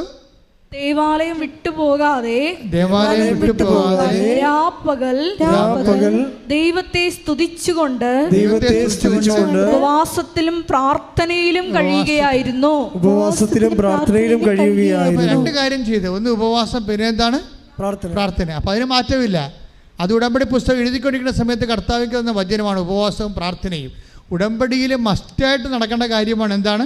ഉപവാസവും പ്രാർത്ഥനയും. പിന്നെന്താണ്? ദേവാലയം വിട്ടുപോകരുത്, കൂടാരം വിട്ടുപോകരുത്. ഇത് പള്ളിയിൽ പോയി കുത്തിരിക്കണമെന്ന, അല്ലെങ്കിൽ വീടിൻ്റെ നടയിൽ എപ്പോഴും തിരികത്ത് തന്നെ വതുക്കിയിരിക്കണമെന്നല്ല എൻ്റെ അർത്ഥം. എപ്പോഴും ദൈവത്തെക്കുറിച്ച് ചിന്തിച്ചുകൊണ്ടേ ഇരിക്കണം. എല്ലാ വിഷയങ്ങൾക്കും ദൈവത്തെക്കുറിച്ച്, അല്ല കലേബിനെക്കുറിച്ച്, അല്ല അവിടുത്തെ അനാക്കിൻ്റെ മല്ലന്മാരെക്കുറിച്ച് അല്ല ചിന്തിക്കേണ്ടത്. നിങ്ങളുടെ പ്രശ്നങ്ങളെക്കുറിച്ചല്ല ചിന്തിക്കേണ്ടത്, ഇല്ലേ? അവരെന്താ, ജോഷുവ എന്താ ചിന്തിച്ചത്? ജനങ്ങളെല്ലാം ഭയന്ന് വിറക്കാൻ കാര്യം എന്താണ്? അവർ പ്രശ്നങ്ങളെക്കുറിച്ചാണ് ചിന്തിച്ചത്. ജോഷുവ എന്താണ് ഭയന്ന് വിറക്കാഞ്ഞതിൻ്റെ കാരണം? ആത്മബലം ഉണ്ടാകാൻ കാരണം എന്താണ്? അവൻ ദൈവത്തെക്കുറിച്ചാണ് ചിന്തിച്ചത്. കൈയടിച്ച് കിടത്താൻ എപ്പോഴും നീ മല്ലന്മാരെ കുറിച്ച് ചിന്തിക്കരുത്. എപ്പോഴും വിസ കിട്ടുമോ, വിസ തരാമെന്ന് പറഞ്ഞല്ല, ഏജൻറ്റ് പറ്റിക്കുമോ, അക്കോമഡേഷൻ കിട്ടുമോ, യൂണിവേഴ്സിറ്റി അക്കോമഡേഷൻ തരുമോ, യൂണിവേഴ്സിറ്റി അക്കോമഡേഷൻ തരണ സമയത്തിന് മുമ്പ് കോളേജ് തുറക്കുമോ, ഇങ്ങനെ ഓരോ കാര്യങ്ങൾ ചോദിച്ചുകൊണ്ടിരുന്നാൽ അനാക്കിൻ്റെ മല്ലന്മാരെ ഓർത്തിട്ട് ഇസ്രായേൽ ജനം ഭയന്ന് വിറച്ചതുപോലെ വിറക്കാനേ കൊള്ളത്തുള്ളൂ. അപ്പോൾ ആത്മബലം പോകും, ആത്മശക്തി പോകും. മറിച്ച് എന്താ ജോഷുവ ചെയ്തത്? ജനങ്ങൾ ഭയന്ന് വിറക്കുമ്പോൾ അവർ വസ്ത്രം കീറിയിട്ട് പറഞ്ഞു. എന്ത് പറഞ്ഞു? അത് വിശ്വസ്തയാണ്. ദൈവത്തിൻ്റെ വിശ്വസ്തയുടെ അല്ലേ ചോദ്യം ചെയ്യുന്നവരല്ലേ ഈ ഭയന്ന് വിറക്കണത്. പറഞ്ഞ് കർത്താവ് നമുക്കത് ഏൽപ്പിച്ചു തരും. കൈയടിച്ച് സംസാരിക്കടല്ലേ. വിശ്വാസം പ്രഖ്യാപിക്കാനുള്ള വലിയ കൃപ ഈ ആരാധനയിലൂടെ ഞങ്ങൾക്ക് നൽകണമേ. ജോഷുവയ്ക്കാണ് ആത്മബലം ഉണ്ടായിരുന്നത്. ഈ ആത്മബലം എങ്ങനെ നേടിയെടുത്തതാണ്? മോശത്ത് ഇറങ്ങിപ്പോന്നിട്ടും കൂടാരം വിട്ടുപോകാതെ നൂഹിൻ്റെ മകൻ ജോഷുവ അവിടെ തന്നെ ഇരുന്നു. സ്ഥിരത കൊണ്ട് നേടിയതാണ്. സ്ഥിരത കൊണ്ടാണ് ആത്മബലം ഉണ്ടാക്കുന്നത്. മനസ്സിലായില്ലേ? നിങ്ങൾ അനാവശ്യമായിട്ട് ഒരിക്കലും ചിന്തിച്ച് നാശകൊടാലിയാക്കി ആൾക്കാരിങ്ങനെ നിങ്ങൾ ഓരോരുത്തരും സംസാരിക്കത്തില്ലേ? അങ്ങനെ സംസാരിക്കുമ്പോൾ നിങ്ങൾ ആരോടെ സംസാരിക്കണത്? വല്ല വായി നോക്കികളോടും പല്ല് തേക്കാത്തവരോടല്ലേ സംസാരിക്കണത്, അല്ലേ? പള്ളിയിൽ പോകാത്തവന്മാരോടും തമ്മിൽ കുശം പറഞ്ഞും വെള്ളം അടിക്കണമാരോടൊക്കെ അല്ലേ നിങ്ങൾ സംസാരിക്കണത്? അവന്മാർ നിങ്ങൾക്ക് എന്ത് ഉപദേശം തരാനാണ്? ദൈവകൃപയുള്ളവരോട് സംസാരിക്കണം. പിന്നെ ദൈവകൃപയുള്ളവരോട് സംസാരിക്കുമ്പോഴും അത് അങ്ങനെ ആളെ കിട്ടിയില്ലെങ്കിൽ വചനത്തോട് സംസാരിക്കണം, വചനമെടുത്ത് വായിക്കണം. മനസ്സിലായില്ലേ? ഈ ഒരു കാലത്ത് നമ്മൾ ആത്മബലം പ്രാപിക്കുന്നത് അങ്ങനെയാണ്. അല്ലെങ്കിൽ ഓരോരുത്തർ ഓരോ കാര്യം പറയും. അവരോട് അവിടെ പോയിട്ട് അങ്ങനെയാണ്, മറ്റവർ തിരിച്ചു പോകുന്നു, അവരവിടെ നിന്ന് ആസ്ട്രേലിയക്ക് പോയി, ഇവർ ന്യൂസിലൻഡിലേക്ക് പോയി, അല്ലെങ്കിൽ ജപ്തി ഉടമ്പടി എടുത്ത ചില ആൾക്കാർക്ക് ജപ്തി ആയിപ്പോയി. ഇങ്ങനെ നെഗറ്റീവ് പറഞ്ഞുകൊണ്ടിരിക്കും. അതുകൊണ്ടാണ് ഈ ആൾക്കാരോട് ആലോചന ചെയ്തതെന്ന് പറയണത്. കാര്യം അവരും നിങ്ങളും തമ്മിൽ വ്യത്യാസമില്ലേ? മനസ്സിലായ? മോസസും ജോഷുവയും തമ്മിൽ വ്യത്യാസമില്ലേ? അപ്പോൾ പിന്നെ എങ്ങനെയാണ് നിങ്ങളും അവരും തമ്മിൽ വ്യത്യാസമില്ലാത്തത്? അപ്പനാണ് അമ്മയെന്ന് പറഞ്ഞാലും മോസസിനേക്കാളും കേമനാണ് ജോഷുവ ആയത്. എന്ത് വെളിച്ചത്തിലാണ്? ഒറ്റ വെളിച്ചത്തിലാണ്. അല്ലാതെ ഹൊറേബിൽ തീ കത്തിച്ചിട്ട് നീ നിൽക്കുന്ന സ്ഥലം വിശുദ്ധമാണെന്ന് പറഞ്ഞുകൊണ്ട് നാടകീയമായിട്ടല്ല ജോഷുവയുടെ ദൈവം വന്നത്. അവൻ കിട്ടിയ വിശ്വാസം ജീവിച്ചതിൻ്റെ പേരിലാണ്. കൈയിട്ടിച്ച് കർത്താവ്. ഈ ജോഷുവയാണ് പിന്നീട് ഉടമ്പടിയുടെ വലിയ ദൈവിക പദ്ധതിയുടെ വാഗ്ദാനങ്ങൾ വെളിപ്പെടുത്തുന്നതിൽ ദൈവം ഉപകരണമാക്കണത്. നമുക്ക് ജോഷുവയുടെ 24-ാം അധ്യായം വായിച്ചിട്ട് ഈ ശുശ്രൂഷ അവസാനിപ്പിക്കാം. 24:13 വായിച്ച്. വാഗ്ദാനത്തെക്കുറിച്ച് പറയണതാ. ജോഷുവ 24:13 നിങ്ങൾ അധ്വാനിക്കാത്ത ഭൂമിയും, ഏറ്റു പറഞ്ഞേ, നിങ്ങൾ അധ്വാനിക്കാത്ത ഭൂമിയും നിങ്ങൾ പണിയാത്ത പട്ടണങ്ങളും നിങ്ങൾക്ക് ഞാൻ തന്നു. നിങ്ങൾ ഇന്നിവിടെ വസിക്കുന്നു. നിങ്ങൾ നട്ടുവളർത്താത്ത മുന്തിരിത്തോട്ടത്തിന്റെയും ഒലിവ് തോട്ടത്തിന്റെയും ഫലം നിങ്ങൾ അനുഭവിക്കുന്നു. ഇത് കണ്ടല്ലേ? അതായത് ഉടമ്പടിയുടെ ഒരു വാഗ്ദാനം ഒന്നാണ്. എന്താണ്? Not by merit but by grace. അതാണ് നട്ടുവളർത്താത്ത, നിങ്ങൾ നട്ടുവളർത്താത്ത മുന്തിരിത്തോട്ടവും പണിയാത്ത പട്ടണങ്ങളും നിങ്ങൾക്ക് ഞാൻ തന്നു. ഇപ്പം ഇന്നലെ ഇവിടെ ഒരു സാക്ഷി ഉണ്ടായി. സാക്ഷി ഇതാണ്. ഇവൾ മലയാളം മീഡിയമാണ്. ഇവളുടെ ഭർത്താവ്, ഇവർ കല്യാണം കഴിച്ച് കഴിഞ്ഞപ്പോൾ ഇവളുടെ ഭർത്താവ് ഇവള് പറഞ്ഞു, നീ എൻ്റെ കൂടെ പോരെ, നമുക്കവിടെ വല്ല ജോലിയും കണ്ടുപിടിക്കാമെന്ന് പറഞ്ഞു. അപ്പോഴേ ഇവൾ പറഞ്ഞു അത് പറ്റത്തില്ല, കാരണം ഞാനങ്ങനെ ചിന്തിച്ചിട്ടില്ലെന്നാണ് പറഞ്ഞത്. എന്നാൽ നല്ല സാക്ഷിയാണ്, കേൾക്കണം. ഞാനങ്ങനെ ചിന്തിച്ചിട്ടില്ല. എന്താ കാര്യം? ഞാൻ മലയാളമല്ലേ, മലയാളം MA ആണ്. അപ്പം മലയാളം MA ആയത് കാരണം ഞാൻ എവിടെയെങ്കിലും വല്ല ടീച്ചിങ് പോസ്റ്റോ വല്ലതൊക്കെ അന്വേഷിച്ചാണ് ജീവിക്കാൻ. ഞാൻ നിങ്ങളോട് നേരത്തെ പറഞ്ഞായിരുന്നല്ല. അപ്പോൾ ഇവർ പറഞ്ഞ് ഞാനങ്ങനെ ചിന്തിച്ചിട്ടില്ല, ആലോചിച്ചിട്ട് പോലുമില്ല. എനിക്ക് ആലോചിക്കാതെ ഇഷ്ടമില്ലാഞ്ഞിട്ടല്ല, അർഹതയില്ലാത്ത കൊണ്ടാണ്. അതാ സംഭവം. അവൾക്ക് പോകാൻ ഇഷ്ടമില്ലാഞ്ഞിട്ടല്ല, അവൾക്ക് ഭർത്താവിനോട് പോയി ജീവിക്കാൻ ഭയങ്കര ഇഷ്ടമാണ്, പക്ഷേ അർഹതയില്ല. മലയാളം MA ആണ്, അതുകൊണ്ട് അവൾ പോകത്തില്ല എന്ന് പറഞ്ഞ്. ഞാൻ പറയട്ടെ വരത്തില്ലെന്ന് പറഞ്ഞു. അപ്പോൾ പറഞ്ഞു നീ IELTS എഴുതിടി എന്ന് പറഞ്ഞു. അപ്പോൾ IELTS ഞാൻ ഇങ്ങനെ എഴുതും, എനിക്കതിനെക്കുറിച്ച് ഒരു പിടിപാടും ഇല്ലെന്ന് പറഞ്ഞു. ഞാനത് എൻ്റെ ഫോണറ്റിക്സ് മോശമാണ്, ഫിലോളജി മോശമാണ്, റൈറ്റിങ്സ് മോശമാണ്, എനിക്ക് പറ്റത്തില്ലെന്ന് ഇവിടിങ്ങനെ മാറുകയാണ്. അപ്പോൾ ഒരു ദിവസം സ്വന്തമായിട്ട് ഇച്ഛാശക്തി ഉണ്ടായി, പേടിയെല്ലാം മാറി, ഭയമെല്ലാം മാറി, ഉത്കണ്ഠ മാറി.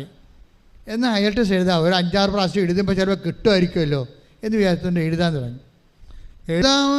തുടങ്ങുമ്പോൾ തന്നെ ഭർത്താവും ഭാര്യയും കൂടി ഒരുമിച്ച് വന്ന് ഉടമ്പടി എടുത്ത് ഇവിടെ അങ്ങോട്ട് പോയപ്പോൾ തന്നെ ആലപ്പുഴ എത്തിയെന്ന് തോന്നുന്നു. അവിടെ എത്തി തന്നെ കൂട്ടുകാരൻ വിളിച്ചു, നിനക്കൊരു ജോലി ഇവിടെ റെഡിയായിട്ടുണ്ട് എന്ന് പറഞ്ഞ്.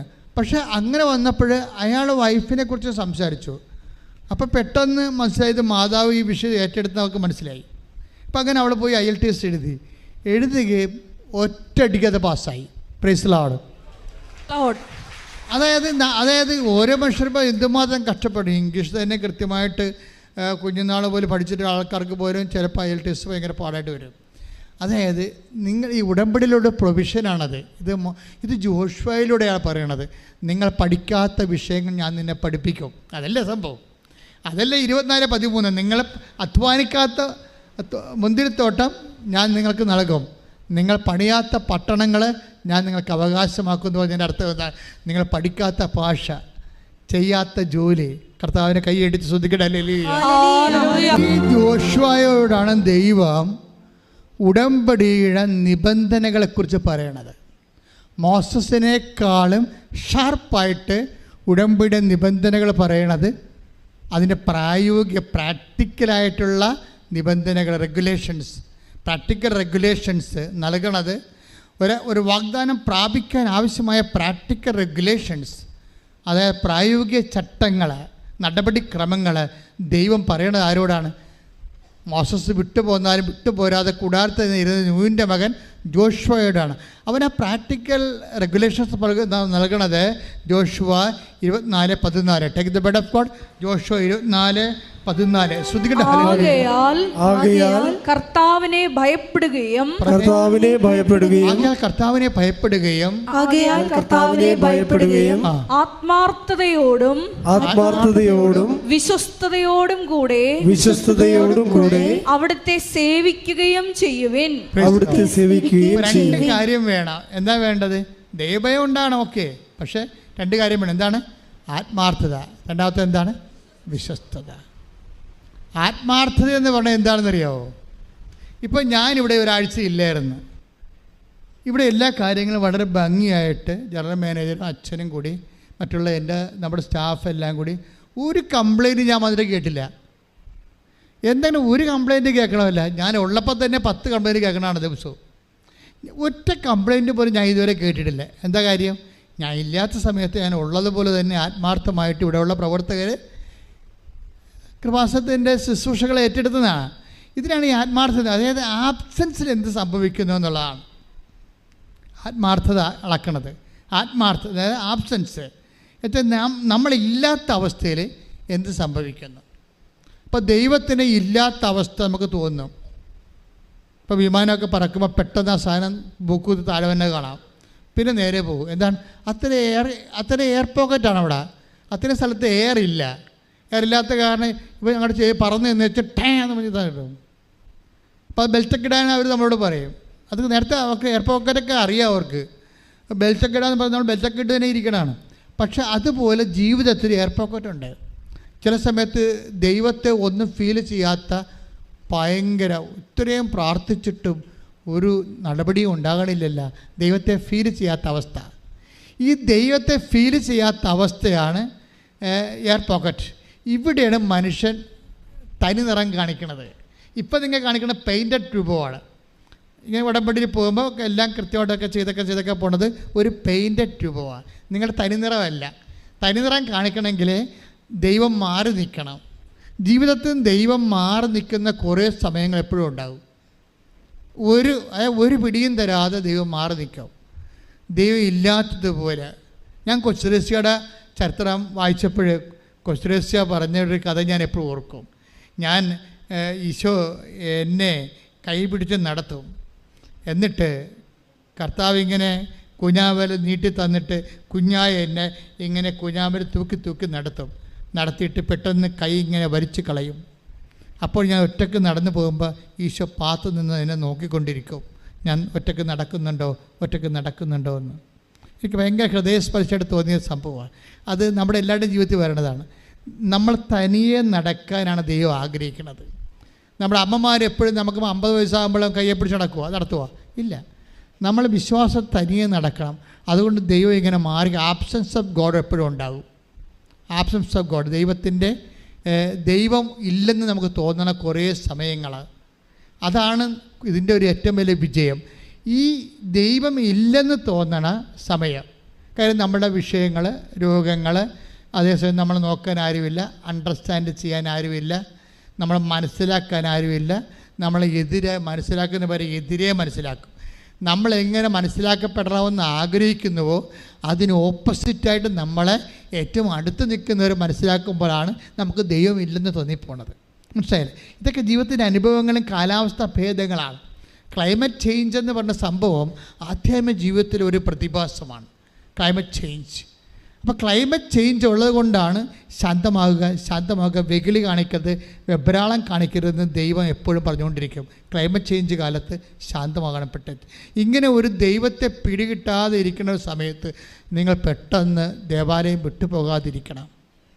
ദേവാലയം വിട്ടുപോകാതെ ദൈവത്തിൻ്റെ കൂടെ തന്നെ ഇരിക്കണം. ദൈവം ഈശോയുടെ ഏറ്റവും ഗംഭീര വിജയം. ഞാൻ ഇന്ന് കുർബാന അർപ്പിച്ചുകൊണ്ടിരിക്കുന്ന സമയത്ത് കർത്താവിനോടൊരു കാര്യം പറഞ്ഞു. ഞാൻ മറന്നു പോകാതിരിക്കാൻ വേണ്ടി എഴുതിയിടാൻ വേണ്ടി പോയപ്പോൾ സ്വർഗ്ഗസ്ഥനായ പിതാവിവിടെ പ്രാർത്ഥിച്ച് തീർന്നു. ഞാൻ എന്താ എഴുതിയിട്ടെന്നറിയാമോ? അതായത് കർത്താവ് അവസാനം പറഞ്ഞില്ലേ, ഏലോയ് ഏലോയ് ലാമ സബക്താനി എന്ന് പറയുമ്പോൾ താഴെ നിൽക്കുന്നവന്മാർ കിങ്കരന്മാരെന്താ പറയണത്? ഏലിയാനെ വിളിക്കണേ, വെള്ളം കൊടുത്തേക്കാന്നൊക്കെ പറഞ്ഞുകൊണ്ട് അവരുടെ ഈശോ പറയണ കാര്യങ്ങളൊന്നും അവർക്ക് മനസ്സിലാവണില്ല. ദൈവവചനങ്ങളൊന്നും അവർക്ക് മനസ്സിലാകണില്ല. ദൈവവചനം അറിയാൻ പാലാത്ത പേക്രാണികളുടെ ഇടക്ക് നിന്നുകൊണ്ട് മരിക്കുക എന്ന് വെച്ച് കഴിഞ്ഞാൽ അതിനേക്കാൾ വലിയ മരണമുണ്ടാകും. യേശുവിൻ്റെ മരണത്തിൻ്റെ പീഡാനുഭവത്തിൻ്റെ അവസാനത്തെ ഘട്ടമെന്നൊക്കെ പറയണത് വല്ലാത്തൊരു ഘട്ടമാണ്. വിശ്വാസമില്ലാത്ത ജനത്തിൻ്റെ നടുക്ക് നിന്ന് മരിക്കുക എന്നുള്ളത്. അവിടെ അമ്മ മാത്രമേ ഉള്ളൂ യേശുവിനെ. വിശ്വാസമില്ലാത്ത ഇടത്ത് നിന്നുകൊണ്ട് തൻ്റെ ദൗത്യം പൂർത്തിയാക്കി പിതാവിൻ്റെ ഇടയ്ക്ക് പോകുമ്പോൾ തൻ്റെ ദൗത്യം പൂർത്തിയാക്കി ആ വിശ്വാസമില്ലാത്ത ജനങ്ങളുടെ മുമ്പിൽ നിൽക്കുന്ന മറ്റൊരാളാണ് മാതൃക. ഇതാ നിൻ്റെ അമ്മ. കൈയടിച്ച് കർത്താവ്. അത് കഴിഞ്ഞിട്ട് ഈശോ പറയുന്നൊരു വാക്കുണ്ട്. എന്താണ്? പിതാവേ, അവർ ചെയ്യുന്നത് എന്താണെന്ന് അവരറിയുന്നില്ല, അവരോട് ക്ഷമിക്കണമേ. അപ്പോൾ ഇത് നമ്മളെയൊക്കെ ഇപ്പം ഇത്രയും നാളൊക്കെ പറഞ്ഞിരിക്കണത് മുഴുവനും എന്താ പറഞ്ഞിരിക്കണത്? ഈശോയുടെ ക്ഷമയുടെ ഒരു പരിഹാരം, ഒരു മാതൃകയായിട്ടാണ് പറയണത്. ഇതൊന്നുമല്ല കേസെന്നായി എന്ന് പറഞ്ഞത് ഈശോ കുർബാനയുടെ സമയത്ത് പറഞ്ഞത്. അതൊന്നുമല്ല കാര്യം. ക്ഷമിക്കാൻ ആർക്കും കഴിയും, അതല്ല പ്രശ്നം. അതായത് അണ്ടർസ്റ്റാൻഡിങ് ലവ്. അതായത് ഇപ്പം ഇതിൻ്റെ അകത്ത് വന്നിരിക്കുന്ന അണ്ടർസ്റ്റാൻഡിങ് ലവ് ആണെന്നാണ് പറയണത്. അത് മനസ്സിലാക്കുന്ന സ്നേഹം. നമ്മളെ വെറുക്കുന്നവരെ മനസ്സിലാക്കുന്നൊരു സ്നേഹമുണ്ട്. ജീസസ് ഇങ്ങനെ വളർന്ന് ദൈവസ്നേഹത്തിൻ്റെ അവസാന തന്മാത്രകൾ നമ്മൾ കാണുകയാണ്. ഏറ്റവും ബെസ്റ്റ് ക്വാളിറ്റി ആയിട്ടുള്ള ഒരു മോളിക്യൂൾസാണ് കാണുന്നത്. എന്താണ്? Understanding love. ദൈവത്തിൻ്റെ സ്നേഹത്തിൻ്റെ അണ്ടർസ്റ്റാൻഡിങ് ലവ്. അല്ലെങ്കിൽ ഈശോ അണ്ടർസ്റ്റാൻഡിങ് ലവിൻ്റെ ആളാണ്. അവർ ഗോതമ്പ് തിരുമ്മി തിന്നപ്പോൾ നാട്ടുകാർ വന്ന് ഈശോയുടെ കഴുത്തെ കയറിയപ്പോൾ ഈശോ പറഞ്ഞ് അത് കഥയൊന്നുമില്ല. ദാവീദ് അനുചരന്മാരുമൊക്കെ വിശന്നപ്പോൾ മനുഷ്യൻ പല കാര്യങ്ങളും ചെയ്യും, അതൊന്നും പാപത്തിൽ കൂട്ടണ്ടെന്ന് പറഞ്ഞു. എന്തൊരു വർത്തമാനമാണ് പറഞ്ഞത്! വിശക്കുമ്പോഴേ മനുഷ്യൻ പല കാര്യങ്ങളും ചെയ്യും, അതൊന്നും പാപത്തിൻ്റെ പട്ടികപ്പെടുത്തേണ്ടെന്ന്. എന്നിട്ട് പിന്നെ ഈശോ എന്നോട് പറഞ്ഞത് ആന്തരിക സൗഖ്യം ആണ് അണ്ടർസ്റ്റാൻഡിങ്ങിൻ്റെ ഏറ്റവും വലിയ സൗഖ്യം എന്ന് പറയുന്നത്. അപ്പോൾ അണ്ടർസ്റ്റാൻഡിങ്, ആന്തരിക സൗഖ്യം വന്നതിന് ശേഷമാണല്ല ആൾക്കാർക്ക് അണ്ടർസ്റ്റാൻഡിങ് കൂടിയത്. നിങ്ങൾക്ക് ആന്തരിക സൗഖ്യം എന്താണെന്ന് അറിയാവുന്ന അറിയത്തില്ല. ആന്തരിക സൗഖ്യ കാലത്താണ് ഇപ്പോൾ ഒരു മനുഷ്യൻ, അവിശ്വാസിയായ ഭർത്താവ് ഭാര്യ മുഖേന വിശുദ്ധീകരിക്കപ്പെടുന്നു. അവിശ്വാസിയായ ഭർത്താവ് ഭാര്യ മുഖേന വിശുദ്ധീകരിക്കപ്പെടുന്നു. അവിശ്വാസിയായ ഭാര്യ ഭർത്താവ് മുഖേന വിശുദ്ധീകരിക്കപ്പെടുന്നു. അപ്പോൾ ദൈവത്തിൻ്റെ ഉദ്ദേശം എന്താണ്? വിശുദ്ധീകരിക്കുകയാണ്. അത് ചിലപ്പോൾ എന്തു ചെയ്യും? നിൻ്റെ ഭർത്താവിനെ അവിശ്വാസിയാക്കും. അതൊക്കെ ദൈവത്തിൻ്റെ പ്രവർത്തനങ്ങളുടെ ഭാഗമാണ്. നിൻ്റെ ഭർത്താവ് പള്ളിയിൽ പോകുന്നില്ല, നിൻ്റെ ഭർത്താവ്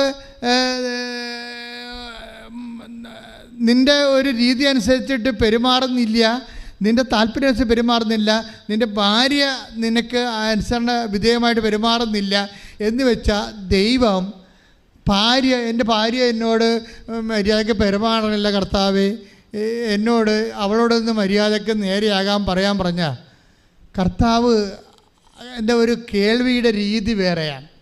പണ്ട് എന്താ പറഞ്ഞത്? അവിശ്വാസിയായ ഭർത്താവ് ഭാര്യ മുഖേന വിശുദ്ധീകരിക്കപ്പെടുന്നു, അവിശ്വാസിയായ ഭാര്യ ഭർത്താവ് മുഖേന വിശുദ്ധീകരിക്കപ്പെടുന്നു. അപ്പോൾ ഇതിനകത്ത് ഏതെങ്കിലും ഒരാൾക്ക് ഇരയായിട്ടുള്ള ആൾ കള്ളുകുടിയനാണ്, ആൾ പള്ളിയിൽ പോകണില്ല, കുടുംബപ്രാർത്ഥന നോക്കണില്ല, എന്നെ തല്ലുകയാണെന്നൊക്കെ പറഞ്ഞാൽ കർത്താവ് എന്താ പറയുന്നറിയാമോ? അവനൊന്ന് മനസാന്തപ്പെടുത്താൻ പറഞ്ഞാൽ കർത്താവ് പെട്ടെന്ന് ആ പ്രാർത്ഥന കേൾക്കത്തില്ല. കാരണം എന്താ കാര്യം? കർത്താവിൻ്റെ ലക്ഷ്യം നിൻ്റെ വിശുദ്ധീകരണമാണ്. പിടികിട്ടിയ? ഇനിയെങ്കിലും ഓർക്കണം, നിൻ്റെ വിശുദ്ധീകരണമാണ്. അവൻ ദൈവം ട്രാൻസ്പോർട്ട് ചെയ്യണത് അവനിവിടെ കള്ളുകുടിയാനല്ലാത്തതായിട്ട് മാറിയാൽ നിനക്ക് എന്താ പറ്റണത്? ഒരു സാരിയ കമ്മല കൂടുതൽ മേടിക്കുക, അത്രേ ഉള്ളൂ. അതിട്ടുകൊണ്ട് ഇത്ര നാൾ നീ നടക്കും? അവൻ നീ ചാകണവരെ നടക്കും അല്ലേ?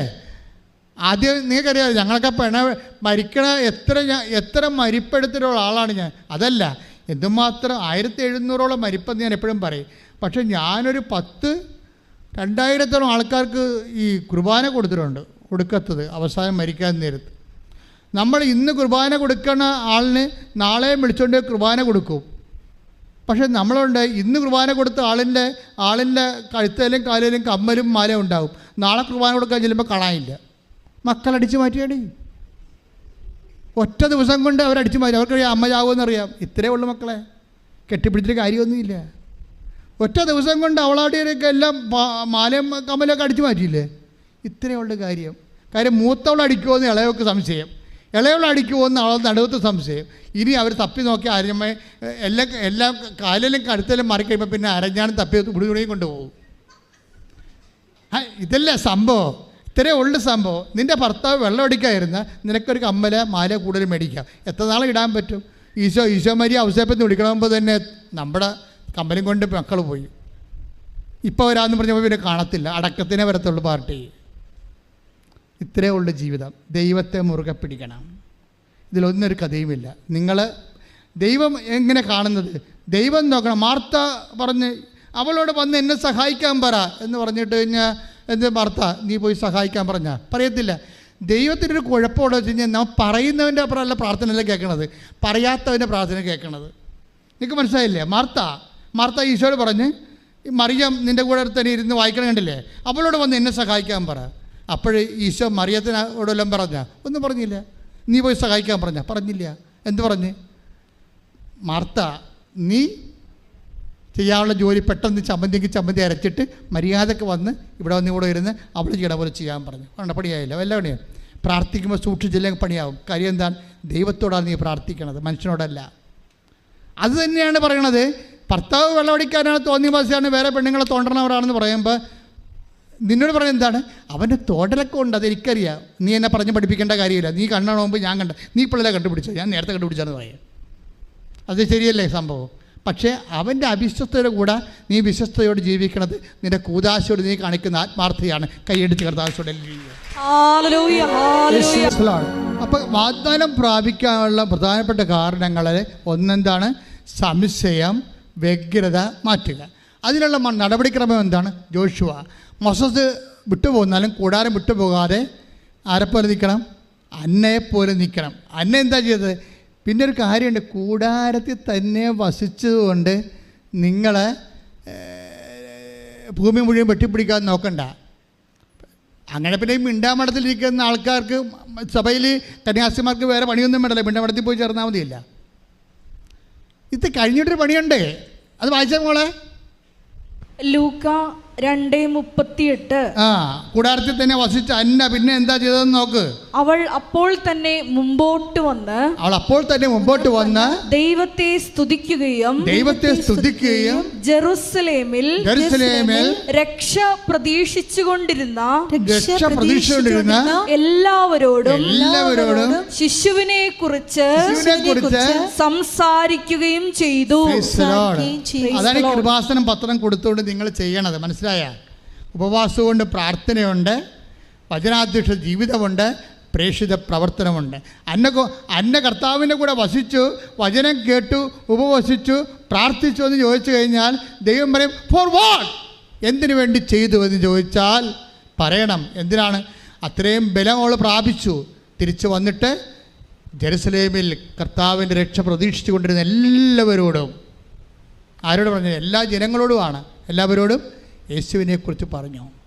സുവിശേഷം കൈമാറാൻ വേണ്ടിയാണ് നീ ഉപവസിക്കേണ്ടത്. സുവിശേഷം കൈമാറാൻ വേണ്ടിയാണ് നീ പ്രാർത്ഥിക്കേണ്ടത്. ഇപ്പോൾ 8 നോയമ്പ് വരികയാണ്. എല്ലാവരും ഭയങ്കര പ്രാർത്ഥനയാണ്. 8 നോയമ്പിന് ഉപവസിച്ച് പ്രാർത്ഥിക്കാൻ പോകണം അല്ലേ? എല്ലാത്തിൻ്റെയും വിഷയം എന്താണ്? മകളെ കെട്ടിക്കണേ, വിസ വരണമേ, മകളെ പ്രസവിക്കണമേ, വീട് വെക്കണമേ, സ്ഥലം മേടിക്കണേ, ഓലക്ക പിണ്ണാക്ക്. തീർന്നില്ലേ? പിശാച് ദൈവത്തിൻ്റെ എല്ലാ പദ്ധതികളും അട്ടിമറിച്ചിരിക്കുന്നു. വയറ്റിപ്പഴപ്പ് മാത്രമായി ആധ്യാത്മിക അധപ്പതിച്ചിരിക്കുന്നു. തീർന്നില്ലേ? ഇതല്ല വിഷയം. എന്തിനാണ് ആത്മബലം പ്രാപിക്കണം? എന്തിനാ ആത്മബലം പ്രാപിക്കണത്? കർത്താവിനെ കൈമാറാൻ. ആരെ കണ്ടാലും നിന്റെ ആത്മാവിൽ അഭിഷേകം ഉണ്ടാകണം. എന്താണ്? എൻ്റെ കർത്താവ് കുരിശിൽ മരിച്ച് പാപത്തിന് പരിഹാരം ചെയ്തത് നിനക്ക് വേണ്ടി കൂടിയാണ്. നിന്റെ കൂടി വീണ്ടെടുത്തവനാണ് അവൻ നിനക്ക് വേണ്ടി വില കൊടുത്തിരിക്കുന്നു. അവനെ വിശ്വസിച്ചുകൊണ്ട് നീ യേശുവിൻ്റെ നിത്യരക്ഷ പ്രാപിക്കുക. കൈയടിച്ച് കർത്താവ് സമയമാണ്. ഇതേ പാട്ട് തന്നെ നമ്മൾ വീണ്ടും പാടുമ്പോഴൊക്കെ നിങ്ങൾ ശ്രദ്ധിച്ചുകൊണ്ടിരിക്കണം. ശ്രദ്ധിക്കുമ്പോഴൊക്കെ എൻ്റെ മക്കളെ അടിപ്പണ പോലെ പൈതാക്കള ദൈവികമായ കരുത്ത്, കൃപ, അമ്മമാതാവിൻ്റെ മധ്യസ്ഥതയിൽ, വിശുദ്ധന്മാരുടെ നിത്യമധ്യസ്ഥതയിൽ നമ്മളിലേക്ക് ആവശിച്ചുകൊണ്ട് ദൈവം നമ്മളിൽ അംഗീകാരം മുദ്ര ചാർത്തിക്കൊണ്ട് ദൈവത്തിൻ്റെ നാമത്തിൽ ഉടമ്പടിയെ സ്വീകരിക്കുന്ന വലിയ തീജ്വാലകൾ അഭിഷേകമായി ലഭിക്കാൻ, അതിലൂടെ നമ്മൾ സൗഖ്യപ്പെടാൻ വേണ്ടി സൗഖ്യം ഇല്ലാത്ത എല്ലാ സ്ഥലങ്ങളിലും കൈകൾ വെച്ചുകൊണ്ട് അതിശക്തമായി സ്തുതിക്കട്ടെ. ശരീരത്തിൽ സൗഖ്യമില്ലാത്ത എല്ലാ സ്ഥലങ്ങളിലും നിങ്ങളുടെ കൈകൾ വെച്ചുകൊണ്ട് അതിശക്തമായി സ്തുതിക്കട്ടെ. നാമത്തിൽ പ്രാർത്ഥിക്കുന്നു. മാർഗരോഗങ്ങള്, തിരവേദികള് ദൈവനാമത്തില് മാറിപ്പോകട്ടെ. കിഡ്നി രോഗങ്ങള്, കരരോഗങ്ങള്, ഹൃദയരോഗങ്ങള്, ക്യാൻസർ രോഗങ്ങള് കർത്താവേ നിന്റെ ഉൾക്കടന്ന് നോക്കുന്ന വിശുദ്ധമായ രക്തത്താൽ ഓരോ മക്കളുടെയും അടിമുടി കർത്താവേ കഴുകണമെന്ന് പ്രാർത്ഥിക്കുന്നു. യേശുവിന്റെ നാമത്തില് മാർഗരോഗങ്ങള് മാറിപ്പോകട്ടെ, ശുദ്ധിക്കട്ടെ. ഇങ്ങനെ മക്കളെ, നമ്മളിപ്പോൾ പ്രാർത്ഥിക്കാൻ പോകുന്നത് നമ്മൾ ഉടമ്പടി വെച്ചിരിക്കുന്ന വിഷയങ്ങൾ, ഓൺലൈനിൽ പ്രാർത്ഥിക്കുന്ന ഓരോ മക്കള് ഒത്തിരി വിഷയം, വീട്, ജോലി, വിവാഹം, വിദ്യാഭ്യാസം, കുടുംബ ഭദ്രത, അങ്ങനെ വ്യത്യസ്തമായ മേഖലകളിൽ വെച്ചിരിക്കുന്ന വിഷയങ്ങളെ നിങ്ങളെ മനസ്സിൽ ഓർത്ത് ജീവിത പ്രശ്നങ്ങളുണ്ടാവും, സാങ്കേതിക കുരുക്കുകൾ, ജയിലകപ്പെട്ടവർ, വിദേശത്ത് നിന്ന് ഫോൺ പോലും എടുക്കാതിരിക്കാത്തവർ, വിളിക്കാത്തവരുണ്ട്, വരാത്തവരുണ്ട്, കാണാത്തവരുണ്ട്, പുറപ്പെട്ടു പോയവരുണ്ട്, നഷ്ടപ്പെട്ടു പോയ സാധനങ്ങളുണ്ട്, വസ്തുക്കളുണ്ട്, കിട്ടാത്ത കടങ്ങളുണ്ട്. അങ്ങനെ എന്തെല്ലാം സങ്കടങ്ങളാണ്, ഭയങ്ങൾ. അധ്വാനിക്കുന്നവനെ, ഭാരം വഹിക്കുന്നവനെ എൻ്റെ അടുക്ക് വരാൻ യേശു മാത്രമേ മനുഷ്യ രാശിയോട് പറഞ്ഞിട്ടുള്ളെങ്കിൽ നിന്റെ വിഷയങ്ങളുടെ മേലെ ദൈവം തീരുമാനമുണ്ടാക്കാൻ പോകുന്നു. ശ്രദ്ധിക്കട്ടെ. ആരാധന കഴിഞ്ഞു നിൽക്കുന്ന സമയമാണ്. മനസ്സിലെ അച്ഛൻ വിട്ടുപോയ വിഷയങ്ങൾ, നിങ്ങൾക്ക് ഏറ്റവും പ്രിയപ്പെട്ടതായിട്ട് ഈ ആഴ്ചയിൽ നടക്കേണ്ട കാര്യങ്ങൾ, നടക്കേണ്ട നിയോഗങ്ങൾ, ഒരു കഴിവില്ലാതെ നിങ്ങൾ പെട്ടിരിക്കുന്ന അവസ്ഥകൾ പരിശുദ്ധ അമ്മയുടെ മധ്യസ്ഥയിൽ ഇപ്പം തന്നെ മൗനമായി പ്രാർത്ഥിച്ച് കണ്ണീരോടെ സമർപ്പിക്കുക.